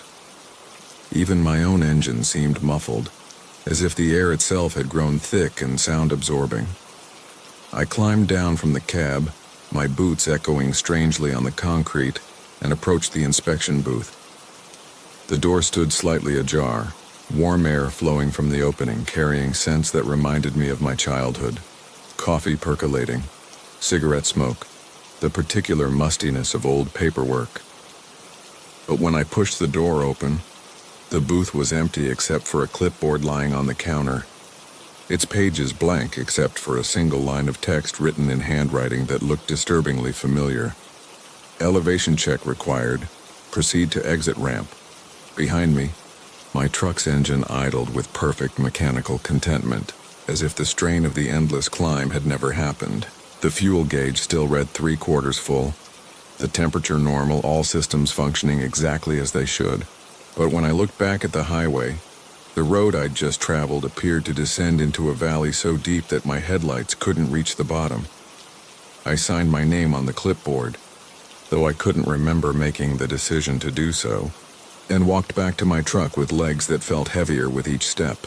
As I climbed into the driver's seat, I noticed that my GPS showed my elevation as 847 feet above sea level, almost exactly where I'd started hours earlier. The time on my dashboard clock read 7:23 p.m., though I was certain it had been much later just moments before.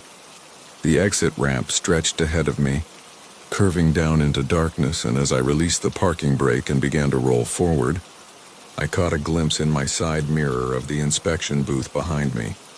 It was dark now, empty and abandoned, with weeds growing through cracks in the concrete as if it had been closed for years. Now, months later, I still drive that route regularly, and it always behaves exactly as it should. A gentle grade through familiar Pennsylvania hills, taking exactly the time it's supposed to take, consuming the expected amount of fuel. The brake that screams stop, from Marcus Chen. The sound started somewhere between Bakersfield and the Grapevine, a thin metallic whine that seemed to seep through the cabin walls of my Peterbilt like smoke through a cracked window. At first I thought it was just the wind finding a new way to torment drivers on this stretch of Interstate 5. But as the miles rolled beneath my 18 wheels, the sound grew more distinct, more purposeful. It wasn't coming from outside at all. I'd been running freight between Los Angeles and Sacramento for 15 years, and my truck had never made a sound like that before.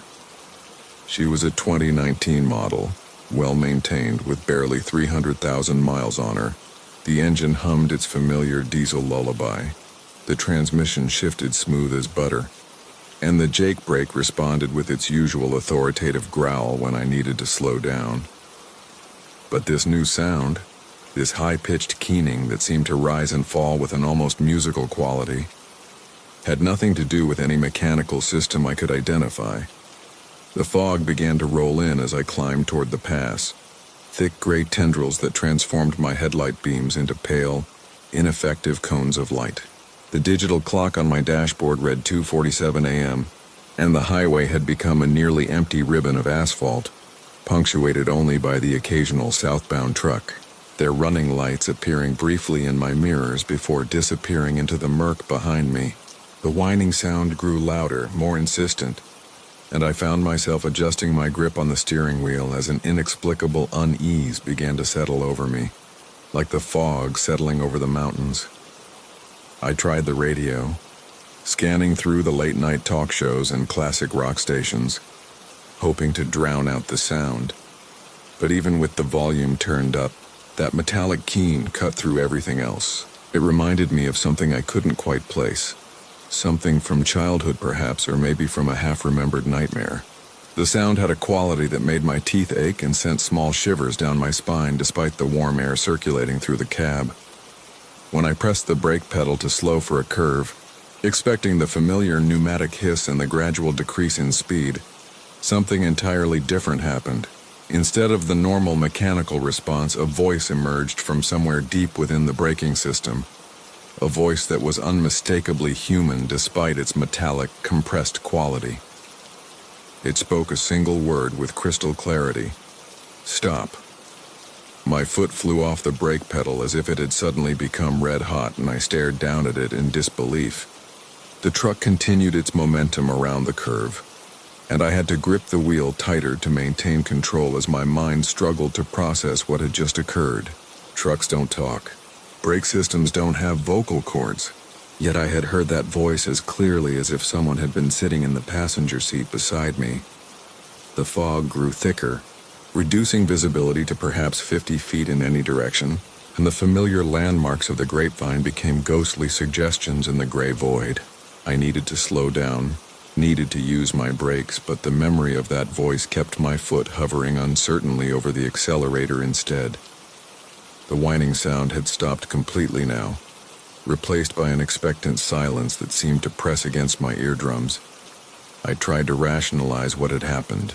Perhaps it had been a CB radio transmission, somehow filtered through my truck's electrical system. Maybe another driver had been trying to warn me about something ahead, and the fog and my own nervousness had created an auditory illusion. But even as I constructed these logical explanations, a deeper part of my mind knew they were inadequate. The voice had come from below, from the brake pedal itself, with a resonance that seemed to travel up through the metal and into my bones. A red glow began to materialize in the fog ahead, and as I drew closer, I could make out the distinctive shape of another truck, hazard lights flashing, pulled over on the shoulder. The driver was standing beside his rig, waving his arms in obvious distress, and despite my growing unease about my own vehicle's behavior, I couldn't simply drive past someone who clearly needed help. I began to slow down, and this time I had no choice but to use the brakes. As my foot pressed down on the pedal, the voice returned, louder now, more urgent. Stop, stop, stop. Each repetition seemed to come from a different part of the braking system, creating a chorus of metallic voices that filled the cab with their desperate plea. but the brakes themselves weren't responding normally. Instead of the gradual, controlled deceleration I expected, the truck began to slow in jerky, uneven intervals, as if something was fighting against my input. The other driver had stepped out into the roadway now, still waving, and I could see his face clearly enough to recognize the panic written across it. Behind him, his truck sat at an odd angle, its trailer twisted as if he had jackknifed while trying to stop suddenly. As I drew nearer, struggling with my own unresponsive brakes, he began shouting something I couldn't quite hear over the cacophony of voices now emerging from my brake system. "Stop. Please stop. Don't let it take you too." The words reached me just as my truck finally began to respond to my increasingly frantic attempts to bring it to a halt. The voices from the brakes had become a screaming chorus now. Dozens of different tones and timbre all crying out the same word. Stop. But there was something else in those voices now, something that made my blood run cold. They weren't just commanding me to stop. They were pleading, begging, as if stopping was the only thing that could save them from some unimaginable fate. I managed to bring the truck to a halt about 20 feet past the other driver, who came running toward my cab as soon as my wheels stopped turning. He was a heavy-set man in his 50s, his face pale and slick with sweat despite the cool night air. When he reached my window, he was breathing heavily, his words coming in rushed, almost incoherent bursts. "Thank God you stopped," he gasped. "I thought it had you too. I thought you were going to keep going like the others." "What others?" I asked, though part of me already dreaded the answer. "The trucks that don't stop," he said, looking back down the highway into the fog. "I've been stuck here for 3 hours. My brakes went crazy, started talking to me, telling me to stop, and when I did, they wouldn't let me start again. But I've seen at least a dozen other trucks go past, and they're all wrong. They don't slow down for nothing, don't respond to anything. Their drivers are just sitting there behind the wheel like statues, and their rigs are moving down the highway like they're being driven by something else entirely." As if summoned by his words, the distant sound of another heavy truck emerged from the fog behind us. I could see the faint glow of its headlights growing stronger, but there was something off about the rhythm of its approach. It wasn't the steady, controlled progress of a truck under human guidance. It was too smooth, too relentless, like a river flowing downhill. "Get in," I said, unlocking the passenger door. "We need to get out of here." But when I tried to start the engine, nothing happened. The starter didn't even turn over. My dashboard lights were on, my electrical systems were functioning, but the engine remained silent. The voices in the brake system had quieted to whispers now, but I could still hear them murmuring that single word over and over. "Stop, stop, stop." The other truck was getting closer, its headlights now clearly visible through the fog. As it approached, I could see that the other driver had been right. There was something fundamentally wrong with the way it moved. It maintained a perfectly steady speed despite the poor visibility, never wavering from its lane, never adjusting for the curves in the road. And when it passed us, I caught a glimpse of the driver through the side window. He was sitting upright behind the wheel, his hands in the proper position, his eyes open and apparently focused on the road ahead, but there was no expression on his face, no indication of awareness or human consciousness. He looked like a mannequin posed to simulate driving. And as his truck disappeared into the fog ahead of us, I realized that whatever force had taken control of the brake systems was capable of taking control of much more. "We have to get out of here," I said again, but even as I spoke, I could see more headlights approaching from behind. How many trucks traveled this road each night? How many drivers were out there, trapped in their cabs while something else guided their vehicles toward an unknown destination? The whispers from my brake system were growing louder again, but now they were saying something different. Instead of stop, I could hear fragments of other words, other pleas. "Help us. Don't let it spread. Make it stop. The mist that rides behind," from Jake Morrison. The fog started following my rig somewhere outside Tulsa, clinging to my rear axle like smoke from a dying campfire. At first I figured it was just one of those strange weather patterns you see on the interstate. The kind that makes you question whether you've been driving too long without sleep. My Kenworth had been hauling frozen goods from Denver to Jacksonville for the better part of 3 days, and the constant hum of the refrigeration unit had become a lullaby that threatened to pull my eyelids down with every mile marker that passed. It was well past midnight when I first noticed it in my side mirror, a low-hanging cloud that seemed to roll along the asphalt directly beneath my trailer. The night was clear otherwise. Stars scattered across the Oklahoma sky like spilled salt, and the temperature gauge on my dashboard read a comfortable 68 degrees. There was no reason for fog to be forming anywhere, let alone in that precise spot behind my truck. I adjusted my mirror, thinking maybe it was just road dust kicked up by my tires, but the mist remained, swirling in perfect circles around the dual wheels of my rear axle. The CB radio crackled with the usual late-night chatter from other drivers, complaints about DOT checkpoints and warnings about speed traps near the Arkansas border. I keyed the mic and asked if anyone else was seeing unusual weather patterns, but the responses were negative. Clear skies all around, they said. Perfect night for making good time. I didn't mention the fog specifically, not wanting to sound like another sleep-deprived trucker seeing things that weren't there. Instead, I poured another cup of coffee from my thermos and tried to focus on the road ahead. Mile after mile, the fog remained constant, neither growing larger nor dissipating.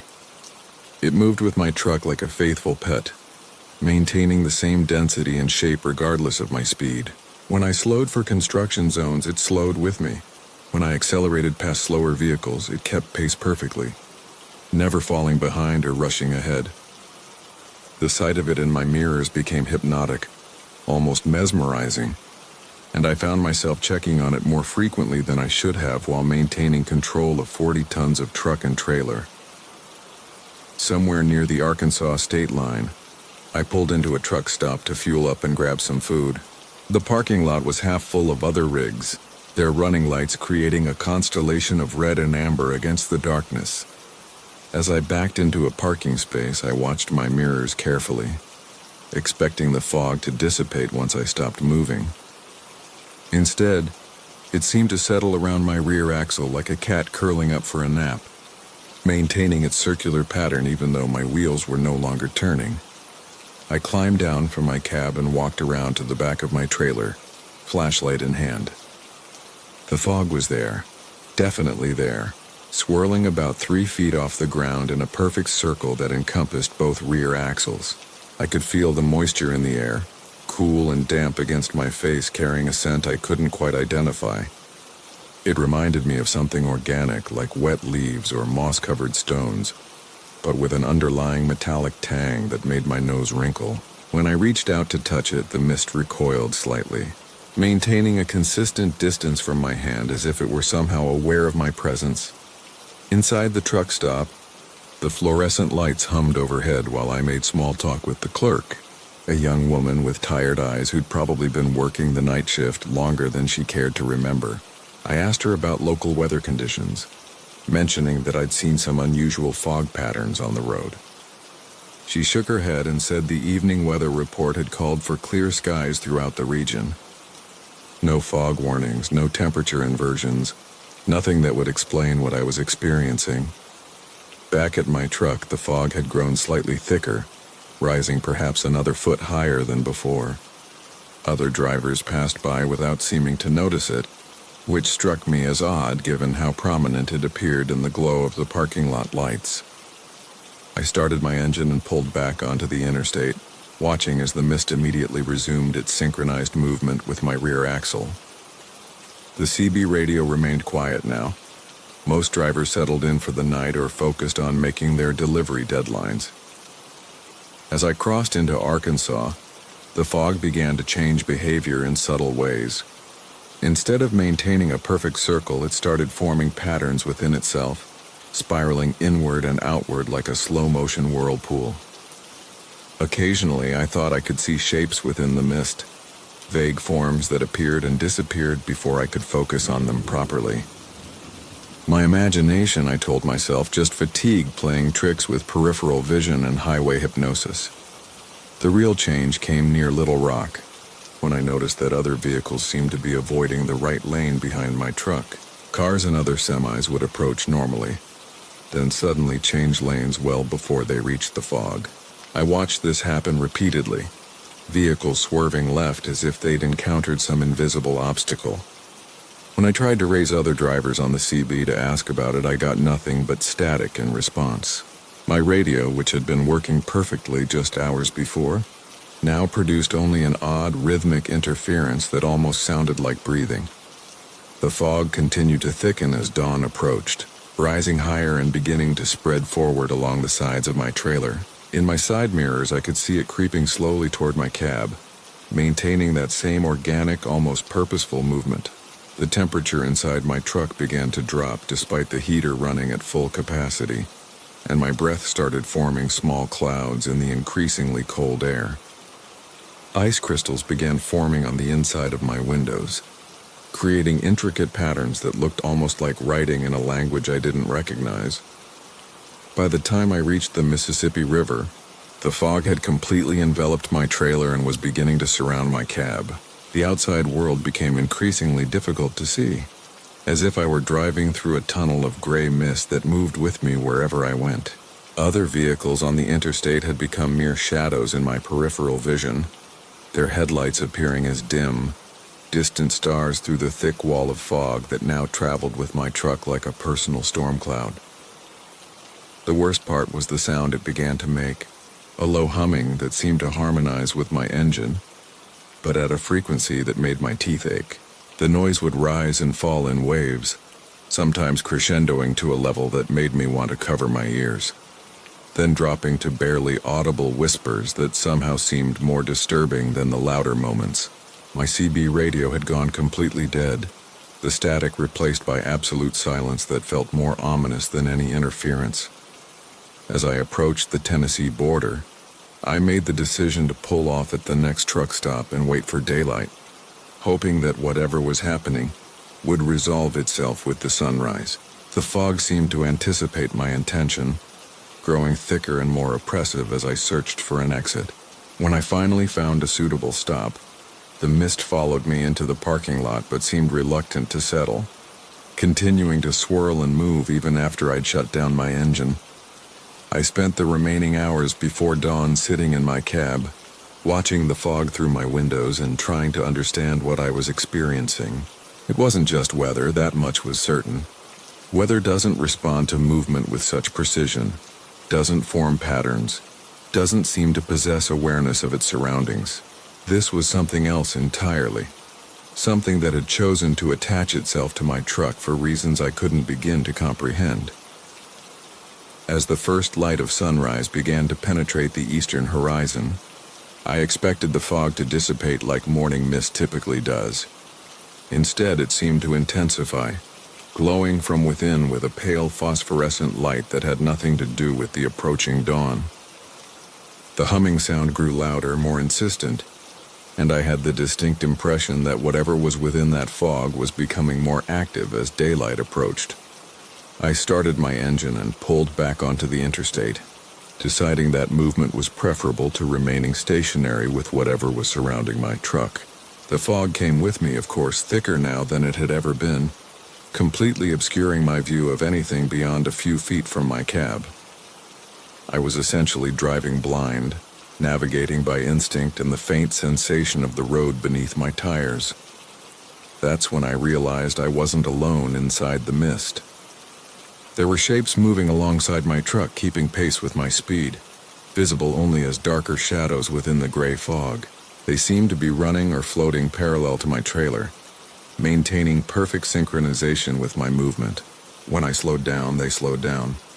When I accelerated, they accelerated. They were part of whatever had been following me, and now they were close enough to almost touch my vehicle. I pressed the accelerator harder, pushing my truck beyond safe speeds in a desperate attempt to outrun whatever was traveling with me. For a moment, it seemed to work.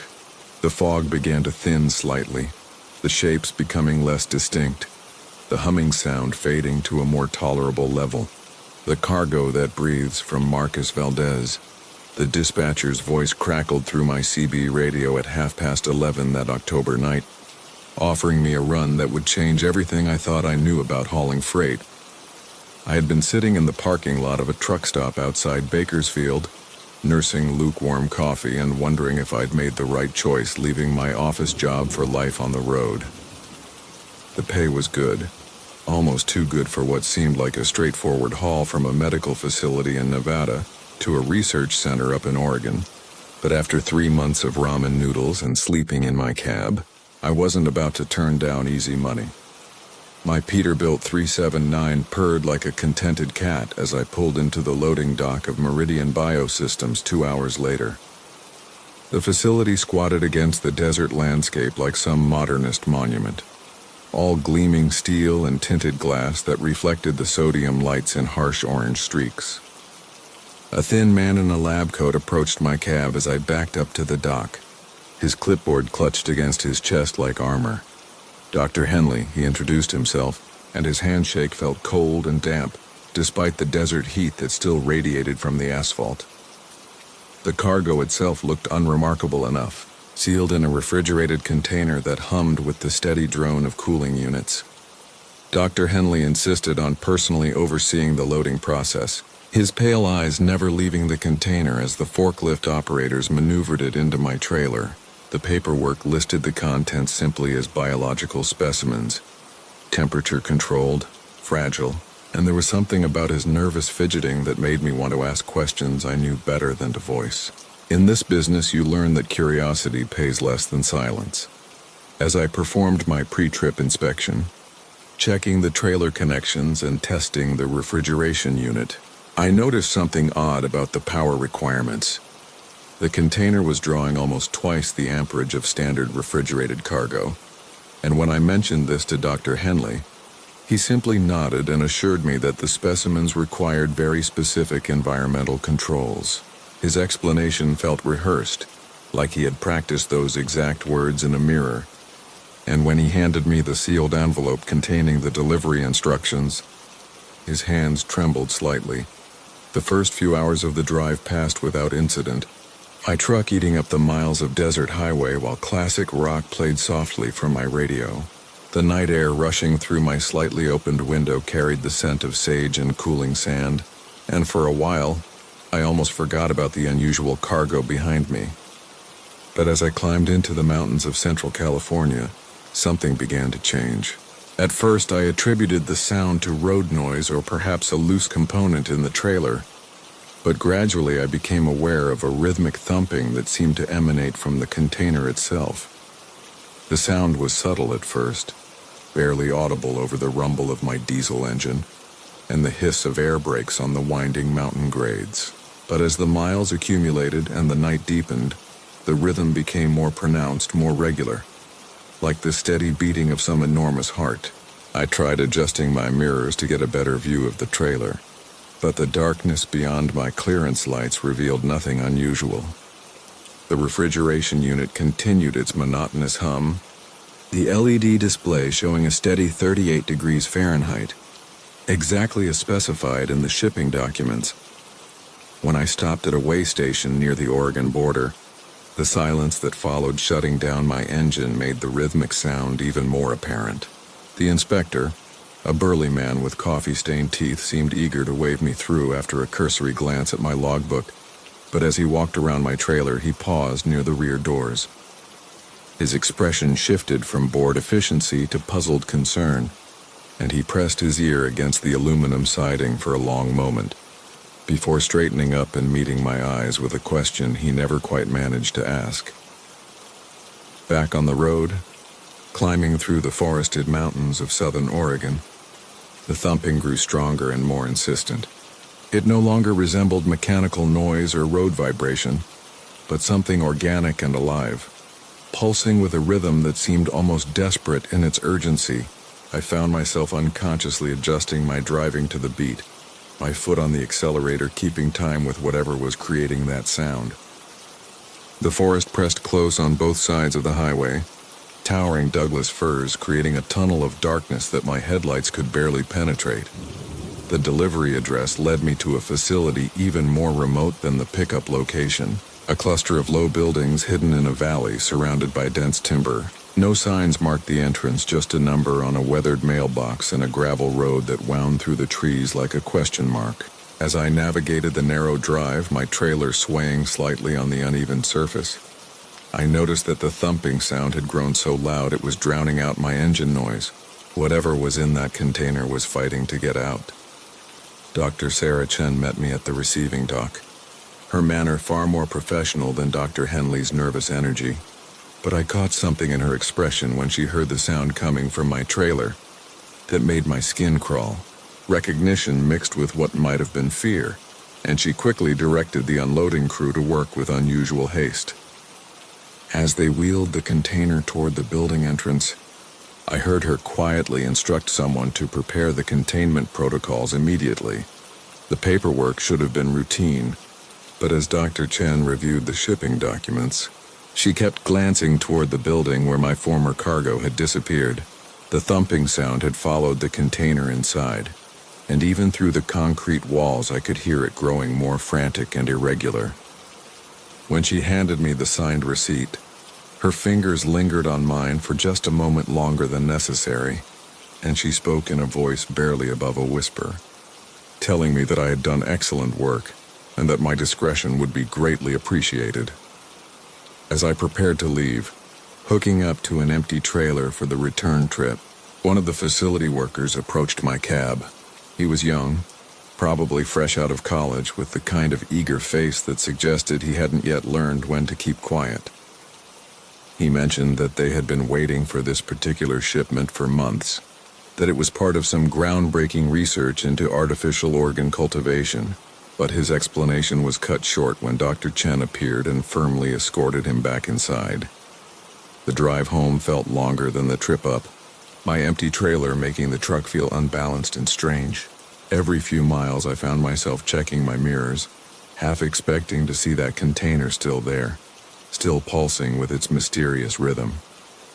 The radio played the same classic rock stations, the same familiar songs, but somehow the music felt hollow and distant, as if it were being filtered through layers of cotton or transmitted from some impossible distance. It wasn't until I was nearly back to California that I discovered the envelope Dr. Henley had given me contained more than just delivery instructions. Hidden between the standard forms was a single sheet of letterhead from Meridian Biosystems, covered in handwriting so small and cramped I had to pull over at a rest stop to read it properly. The message was brief but chilling, explaining that if I was reading these words, then the transport had been successful, and I should know that what I had carried was not specimens in the traditional sense, but rather the prototype for something that would change the fundamental nature of human existence. The final paragraph made my hand shake as I held the paper in the fluorescent glare of the rest stop's lights. It thanked me for my service and assured me that my discretion was essential, not just for their research but for my own safety.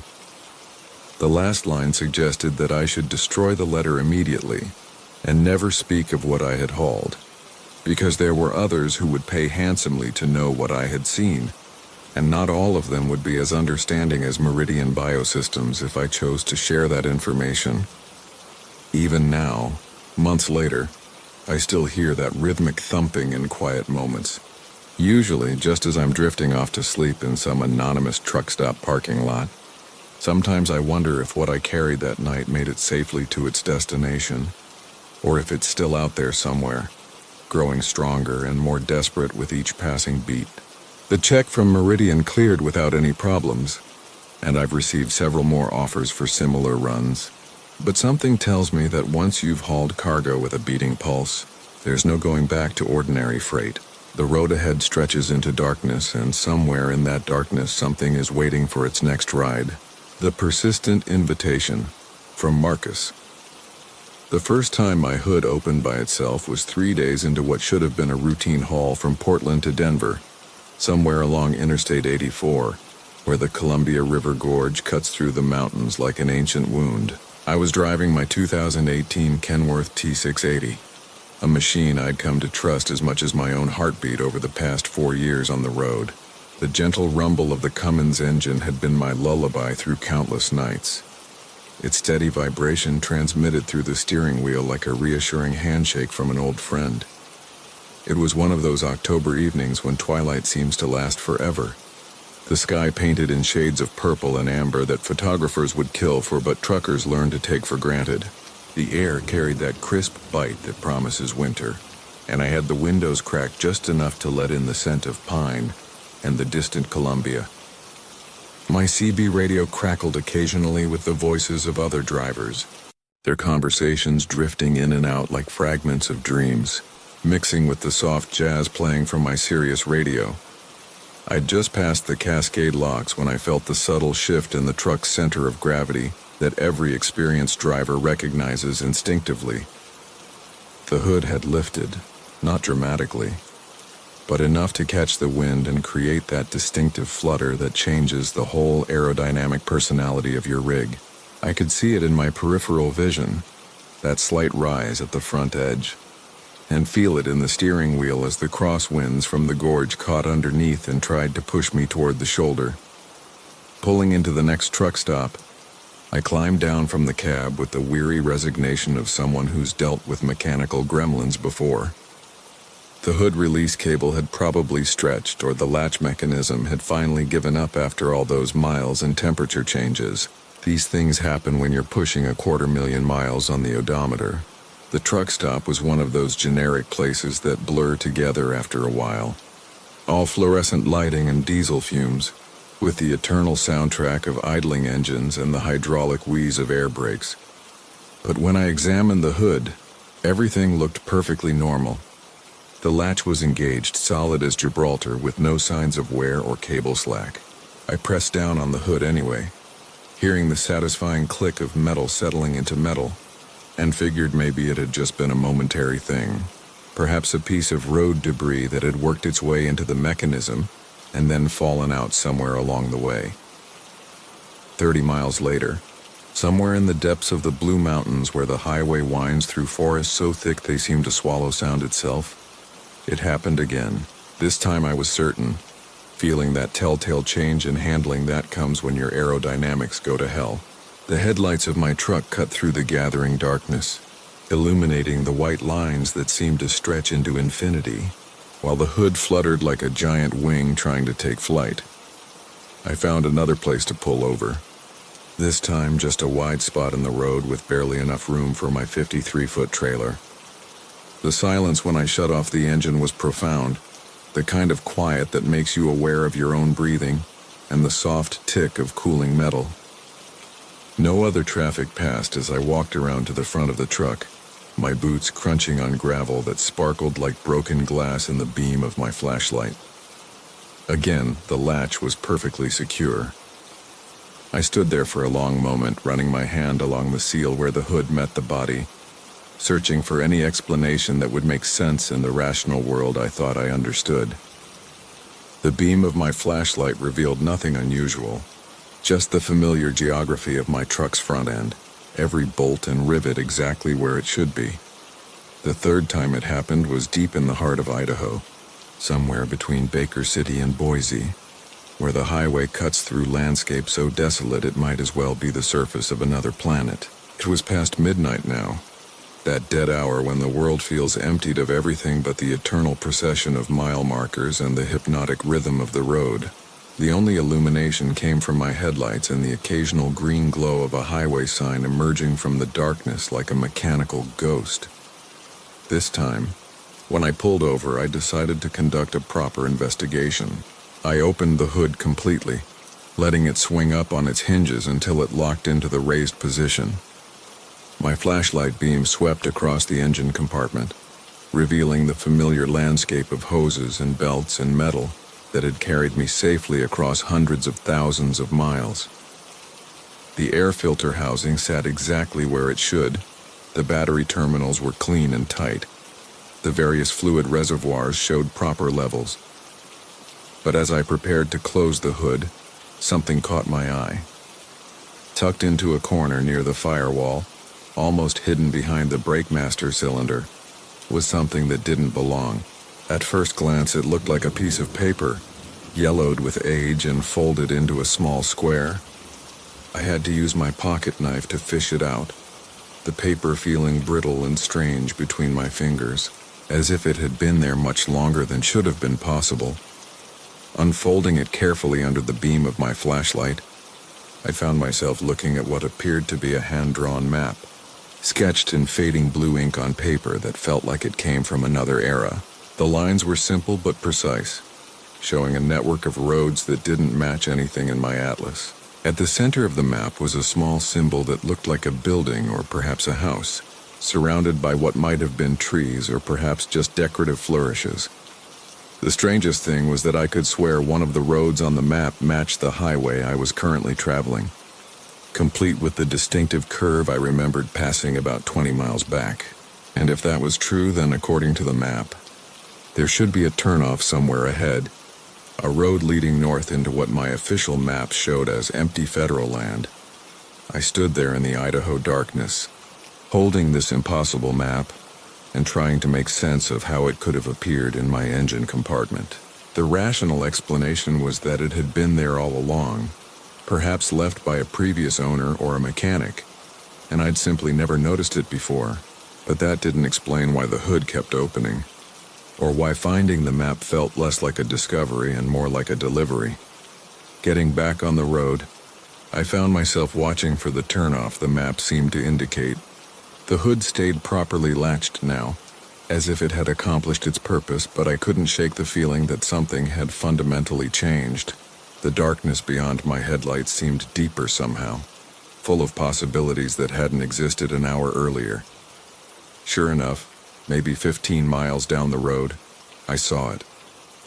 A narrow paved road branching off to the north, barely wide enough for 2 lanes with no sign or marker to indicate where it might lead. It wasn't on any of my official maps, not even the detailed trucker atlases that show every rest area and way station. But there it was, exactly where the hand-drawn map said it would be, disappearing into the darkness between stands of pine trees that looked older than the interstate itself. I slowed as I approached the turnoff, wrestling with a decision I couldn't fully explain. Every rational instinct told me to keep driving, to stick to the known route and try to forget about mysterious maps and self-opening hoods. But something else was pulling at me, a curiosity that felt almost magnetic in its intensity. Instead of turning, I pulled onto the shoulder just past the intersection and climbed down to look back at the road. In the red glow of my taillights, it looked perfectly ordinary, just another minor highway leading into the wilderness. But as I stood there, I could swear I heard something carried on the night wind, a sound that might have been music or voices or perhaps just the whisper of air through pine branches. I got back in the truck and continued toward Denver, but I carried that map with me, tucked into my logbook where I could feel it every time I reached for my pen. The hood never opened by itself again during that trip, but I found myself thinking about that unmarked road, wondering what I might have found if I'd had the courage to follow where the map wanted to lead me. Weeks passed. Other loads, other highways, but I kept that map, and sometimes late at night when the road stretched empty ahead of me, I would catch myself planning a return trip to that stretch of Idaho highway, telling myself it was just curiosity, just the need to solve a puzzle that had been left incomplete, because deep down, in a place I didn't want to examine too closely, I suspected that my hood opening hadn't been a malfunction at all. It had been an invitation, and somewhere in the darkness beyond that unmarked road, something was still waiting for me to accept it. The still life. From Marcus. The amber glow of my dashboard clock read 3:47 in the morning when I first spotted the rest area sign, its reflective letters catching my headlights like watching eyes in the Arkansas darkness. I'd been hauling refrigerated goods from Little Rock to Memphis for the better part of 8 years, and this stretch of highway had become as familiar to me as the hum of my Peterbilt's engine. But tonight something felt different about the road, something that made my shoulders tense against the worn leather of my driver's seat. Rain had been threatening all evening, gathering in heavy clouds that pressed down against the earth like a woolen blanket. And now the first fat drops began to spatter against my windshield with lazy, irregular rhythm. The wipers swept across the glass in their mechanical dance, and through the streaked visibility I could make out the rest area ahead. Its parking lot illuminated by those tall sodium lights that turn everything the color of old brass. A few trucks were already parked there, their running lights creating small constellations in the gloom. And I felt that familiar pull of camaraderie that comes from seeing other drivers taking their mandatory rest. My logbook demanded a break anyway, and the growing intensity of the rain made the decision easy. I guided my rig off the interstate, the familiar weight of 40,000 pounds of cargo settling as I descended the gentle slope toward the rest area. The place looked standard enough, with its brick building housing restrooms and vending machines, a few picnic tables scattered under metal shelters, and the usual collection of informational signs about local attractions and safety reminders. What struck me as odd, though, was how perfectly still everything appeared. The other trucks sat in their parking spaces like sleeping giants, their chrome bumpers and exhaust stacks gleaming wetly in the amber light. But there was something unnaturally motionless about them. No diesel engines idling to keep sleeper cabs warm, no movement in the windows, no drivers walking to or from the facilities. Even the trees that bordered the rest area seemed to hang in perfect stillness, their leaves refusing to stir despite the rain that was now falling with increasing determination. I found an empty spot between a blue Kenworth and a faded red Mack, set my brakes and settled back in my seat. But sleep wouldn't come. The rain drummed against my cab with hypnotic persistence, creating rivulets that traced meandering paths down the side windows, and I found myself watching the other trucks through the distorted glass. The Kenworth beside me was a beautiful rig, its paint job immaculate despite what must have been thousands of miles on the road, its sleeper compartment dark but somehow too dark, as if the windows had been painted black from the inside. The driver's door bore the name Jenny's Transport in elegant script lettering, but I couldn't see any movement within. No sign of the driver, who must have been resting inside. Minutes passed, then an hour, and still the unnatural stillness persisted. No doors opened, no drivers emerged to check their loads or visit the restrooms. No CB chatter filled the airways with the usual mix of traffic reports and good-natured conversation that typically accompanied these late-night gatherings. I tried my radio, calling out on Channel 19 with the standard trucker greeting, but received only static in return. A white noise that seemed to blend with the rain until I couldn't tell where one ended and the other began. The silence felt heavy, oppressive, like the moment before a thunderstorm when even the birds stopped singing. Curiosity finally overcame my growing unease, and I decided to make the walk to the restroom building, if only to stretch my legs and perhaps encounter another driver who could explain the strange atmosphere that seemed to permeate this place. I pulled on my rain jacket and stepped out into the night, immediately struck by how the warm Arkansas air felt thick and somehow viscous, as if I were moving through something denser than atmosphere. My boots echoed hollowly on the wet asphalt as I walked between the parked trucks, their massive forms looming over me like monuments to some forgotten civilization. The Kenworth's passenger window was level with my head as I passed, and I couldn't resist glancing inside, hoping to catch a glimpse of the driver within. What I saw made my steps falter and my breath catch in my throat. A figure sat in the driver's seat, hands positioned precisely at 10 and 2 on the steering wheel, staring straight ahead through the windshield with unblinking eyes. The driver appeared to be an older woman, her gray hair pulled back in a neat bun, her face illuminated by the amber parking lot lights, but she sat with such absolute stillness that she might have been carved from stone. I tapped gently on the window, thinking perhaps she was simply lost in thought or maybe dealing with some kind of emergency that required her complete attention. But she didn't respond, didn't even seem to register my presence. Her eyes remained fixed on some point in the distance, beyond the windshield, beyond the rest area, beyond anything I could see or understand. I moved to the next truck, a yellow Freightliner with mud flaps depicting silhouettes of dancing women. and found another driver in the same position, hands on the wheel, eyes staring forward, completely motionless. Truck after truck revealed the same scene, each cab occupied by a perfectly still driver, all facing forward as if watching something of infinite importance play out on an invisible screen. Men and women of various ages, some young enough to be my children, others old enough to be my grandparents, all united in their supernatural stillness. Their eyes never blinked. Their chests never rose or fell with breath. Their fingers never shifted position on their steering wheels. They were like wax figures in some macabre museum display, forever frozen in the act of driving toward a destination they would never reach.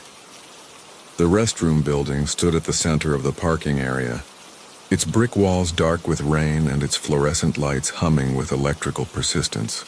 I pushed through the heavy door hoping to find some explanation for what I'd witnessed, some rational cause for the bizarre scene outside, but the interior was as empty and silent as a tomb. The mirrors above the sinks reflected my own alarmed face back at me, showing eyes wide with confusion and growing fear, and I realized I was probably the only conscious person in this entire rest area. When I emerged from the building, I noticed something that made my blood run cold. Every truck in the parking lot had its headlights on now, creating intersecting beams of light that cut through the rain like search beams. The engines had started as well, though I couldn't remember hearing them turn over, their diesel rumble creating a low harmonic that seemed to vibrate through the ground and into my bones. Yet still the drivers remained motionless. Still their hands gripped the steering wheels with mechanical precision. Still their eyes stared forward into nothing. I hurried back toward my own truck, my feet splashing through puddles that reflected the eerie light show around me. But as I approached my Peterbilt, I saw something that made me freeze in terror. Another figure sat in my driver's seat, hands positioned at 10 and 2, eyes staring straight ahead with the same empty intensity I'd witnessed in all the other trucks. The figure wore my clothes, had my build, even had the scar above the left eyebrow I'd acquired in a loading dock accident 3 years ago. But the face was somehow not quite right, as if someone had tried to recreate me from memory and gotten most but not all of the details correct. The thing that wore my appearance never acknowledged my presence as I stood in the rain beside my own truck, staring up at this impossible duplicate of myself. Its eyes remained fixed on the windshield, hands steady on the wheel, completely absorbed in whatever collective vision held all these drivers in its thrall. I tried the door handle, but it wouldn't budge, as if the cab itself had become part of some larger machine that I was no longer authorized to operate. The rain was coming down harder now, soaking through my jacket and running down my neck in cold rivulets. But I didn't dare leave the vicinity of my truck. Didn't dare venture back among the other vehicles where dozens of motionless drivers sat in their eternal vigil. Hours passed in this nightmare state, with me standing in the rain beside my own truck, watching my doppelganger maintain its impossible stillness behind the wheel. The other trucks continued their harmonic rumbling. Their headlights continued to cut through the darkness, and somewhere in the distance I thought I could hear something approaching, something large and mechanical that seemed to be drawing closer with each passing minute. The sound was like machinery, but also like breathing, like the respiration of some massive entity that existed just beyond the edge of perception. As dawn began to lighten the eastern sky, painting the clouds in shades of gray and weak yellow, the spell seemed to break all at once. The truck engines fell silent, the headlights dimmed, and the figure in my cab simply vanished as if it had never been there at all. Doors began to open throughout the parking lot, and other drivers emerged, yawning and stretching as if they were waking from the most natural sleep in the world. The Sound Beneath the Sound, from Marcus Delacroix. The first thing you learn about driving long haul is that your truck becomes your world. And like any world worth living in, it has its own language. The diesel engine purrs its deep bass note. The air brakes hiss their mechanical breath, and the road itself whispers secrets through the rubber meeting asphalt. After 30 years behind the wheel of my Peterbilt 379, I thought I knew every sound she could make. I was wrong. It started on a run from Portland down to Sacramento, hauling timber through the Cascade Mountains on a moonless October night. The rain had been falling steadily for hours, that Pacific Northwest drizzle that turns the world into watercolor smears beyond your windshield. My wipers beat their steady rhythm and the CB crackled with distant voices of other drivers fighting the same wet darkness. The heater hummed softly, keeping the chill at bay while I navigated the winding mountain highway. I'd been driving for about 6 hours when I first heard it, subtle enough that I almost dismissed it as road noise. It was a hollow tapping like fingers drumming against metal, but it seemed to come from everywhere and nowhere at once. The sound pulsed in rhythm with my tires rolling over the wet pavement, but there was something off about it, something that made the hair on my arm stand up beneath my flannel sleeves. At first, I convinced myself it was just the rain hitting my cab differently, maybe water pooling in some unusual way on the trailer behind me. The mountain roads were notorious for playing tricks on drivers, the way sound bounced off rock faces and through valleys.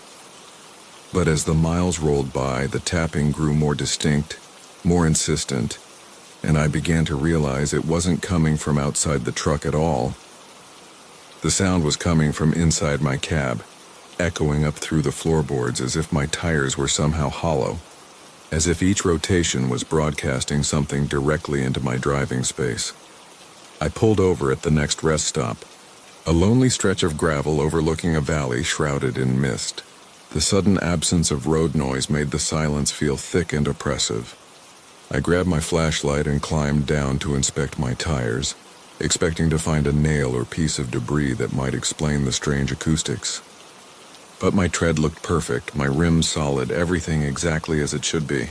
I even knocked on the sidewalls with my knuckles, listening for any hollow spots that might indicate internal damage. But they sounded normal, sturdy, and dependable as always. Back in the cab, I sat for a moment listening to the rain pattering against my windshield, the diesel engine idling with its familiar rumble. Everything seemed normal until I shifted into gear and pulled back onto the highway. Within minutes, the tapping returned, that rhythmic hollow drumming that seemed to resonate through my seat, my steering wheel, even the coffee cup rattling in its holder. As I descended deeper into the mountains, winding through stands of Douglas fir that loomed like cathedral columns in my headlights, the tapping began to change. What had started as simple percussion was becoming more complex, more musical. I could swear I was hearing patterns within patterns like Morse code or some ancient rhythm that my tires were picking up from the road itself and amplifying through my truck's frame. The sound made my teeth ache and sent shivers down my spine that had nothing to do with the October cold seeping through my windows. I tried turning up my radio, but the classic country station was full of static this deep in the mountains, and somehow the tapping seemed to cut right through whatever music I could pull in. It was as if the sound had found its own frequency, one that couldn't be masked or ignored. I found myself leaning forward in my seat, straining to understand what I was hearing, to decipher the message I increasingly felt certain was being transmitted through my tires. From some source far below the asphalt, the highway curved through a particularly dense section of forest where the trees pressed close to the road, their branches creating a tunnel of shadows that my headlights could barely penetrate. It was here that the tapping suddenly stopped, replaced by something far more unsettling. Now I could hear voices, faint but unmistakably human, echoing up through my floorboards with each revolution of my wheels. They were speaking words I couldn't quite make out, in a language that sounded familiar but wrong somehow, like English played backwards or underwater. My hands began to shake on the steering wheel as I realized the voices were getting clearer, more distinct with each passing mile. There were dozens of them, maybe hundreds, all talking at once in urgent whispers that seemed to be trying to warn me about something. They spoke of darkness beneath the road, of spaces between spaces where travelers had been lost for decades, their voices becoming part of the highway's song. They told me about drivers who had heard the tapping, who had listened too closely and found themselves pulled down into the hollow spaces beneath the asphalt, joining their voices to the chorus that sang through spinning tires. I wanted to pull over again, to stop and let the voices fade back into ordinary road noise, but something held me on course. The highway had entered a long straightaway that seemed to stretch forever through the forest, and despite pressing harder on the accelerator, my speedometer showed I was somehow moving slower and slower. The mile markers I passed seemed wrong too, counting backwards instead of forward, as if I was driving deeper into the mountains instead of through them toward the valley beyond. The voices grew louder, more insistent, and now I could make out individual words mixed in with the incomprehensible chorus. They were calling my name, Marcus, drawing it out in long syllables that matched the rhythm of my tires. They knew about my 30 years on the road, my routes, my cargo, even my ex-wife Sarah and our daughter who lived in Phoenix. They spoke about the loneliness that every long-haul driver carries, the empty hours filled with nothing but engine noise and the hypnotic passage of white lines beneath our wheels. Breaking through their whispers came a new sound, deeper and more resonant than the others. This voice spoke with authority, cutting through the chaos like a knife through silk. It told me that the road was hungry, that it had been feeding on drivers for generations, drawing their essence down through the connection between tire and asphalt. Every mile we drove, it explained, we left a little of ourselves behind, absorbed through the rubber into the pavement itself. Most drivers never gave enough to be missed, but some, the ones who drove alone for years, who had no one waiting for them at home, they could be taken completely, their consciousness pulled down to become part of the highway's vast network. My fuel gauge showed 3/4 full, but my engine was beginning to sputter as if running on fumes. My headlights dimmed despite the battery gauge reading normal, and the familiar controls of my cab began to feel foreign under my hands. The steering wheel grew cold, ice cold despite the heater running full blast. Through my windshield I could see the forest changing, the trees becoming twisted and ancient, their branches reaching across the highway like gnarled fingers trying to pull me further into their darkness. The voices were shouting now, no longer whispers but urgent cries warning me that I had driven too far, listened too long. They told me about the exit that was coming, a hidden off-ramp that wouldn't appear on any map, where drivers could choose between joining the highway's eternal song or fighting their way back to the world of the living. But the choice had to be made quickly, before my truck became too much a part of the road to ever leave it again. I saw the exit just as my engine coughed and nearly died. A narrow gravel path that branched off to the right, barely visible between two massive pine trees. Without thinking, I yanked the wheel hard right, feeling my trailer jackknife slightly as I fought to make the turn. My tires screamed against the wet asphalt. And for a moment, the voices rose to a deafening crescendo, angry and disappointed that their newest recruit was escaping their hollow world. The gravel road was rough and narrow, forcing me to creep forward at walking speed while branches scraped against my cab and trailer. But gradually, the voices faded back to whispers, then to nothing more than the ordinary sound of tires crunching over stone. After what felt like hours but was probably only minutes, I emerged onto a familiar stretch of highway, one I recognized from countless previous runs. My fuel gauge read normal again, my headlights blazed bright, and my engine purred with its usual reliable power.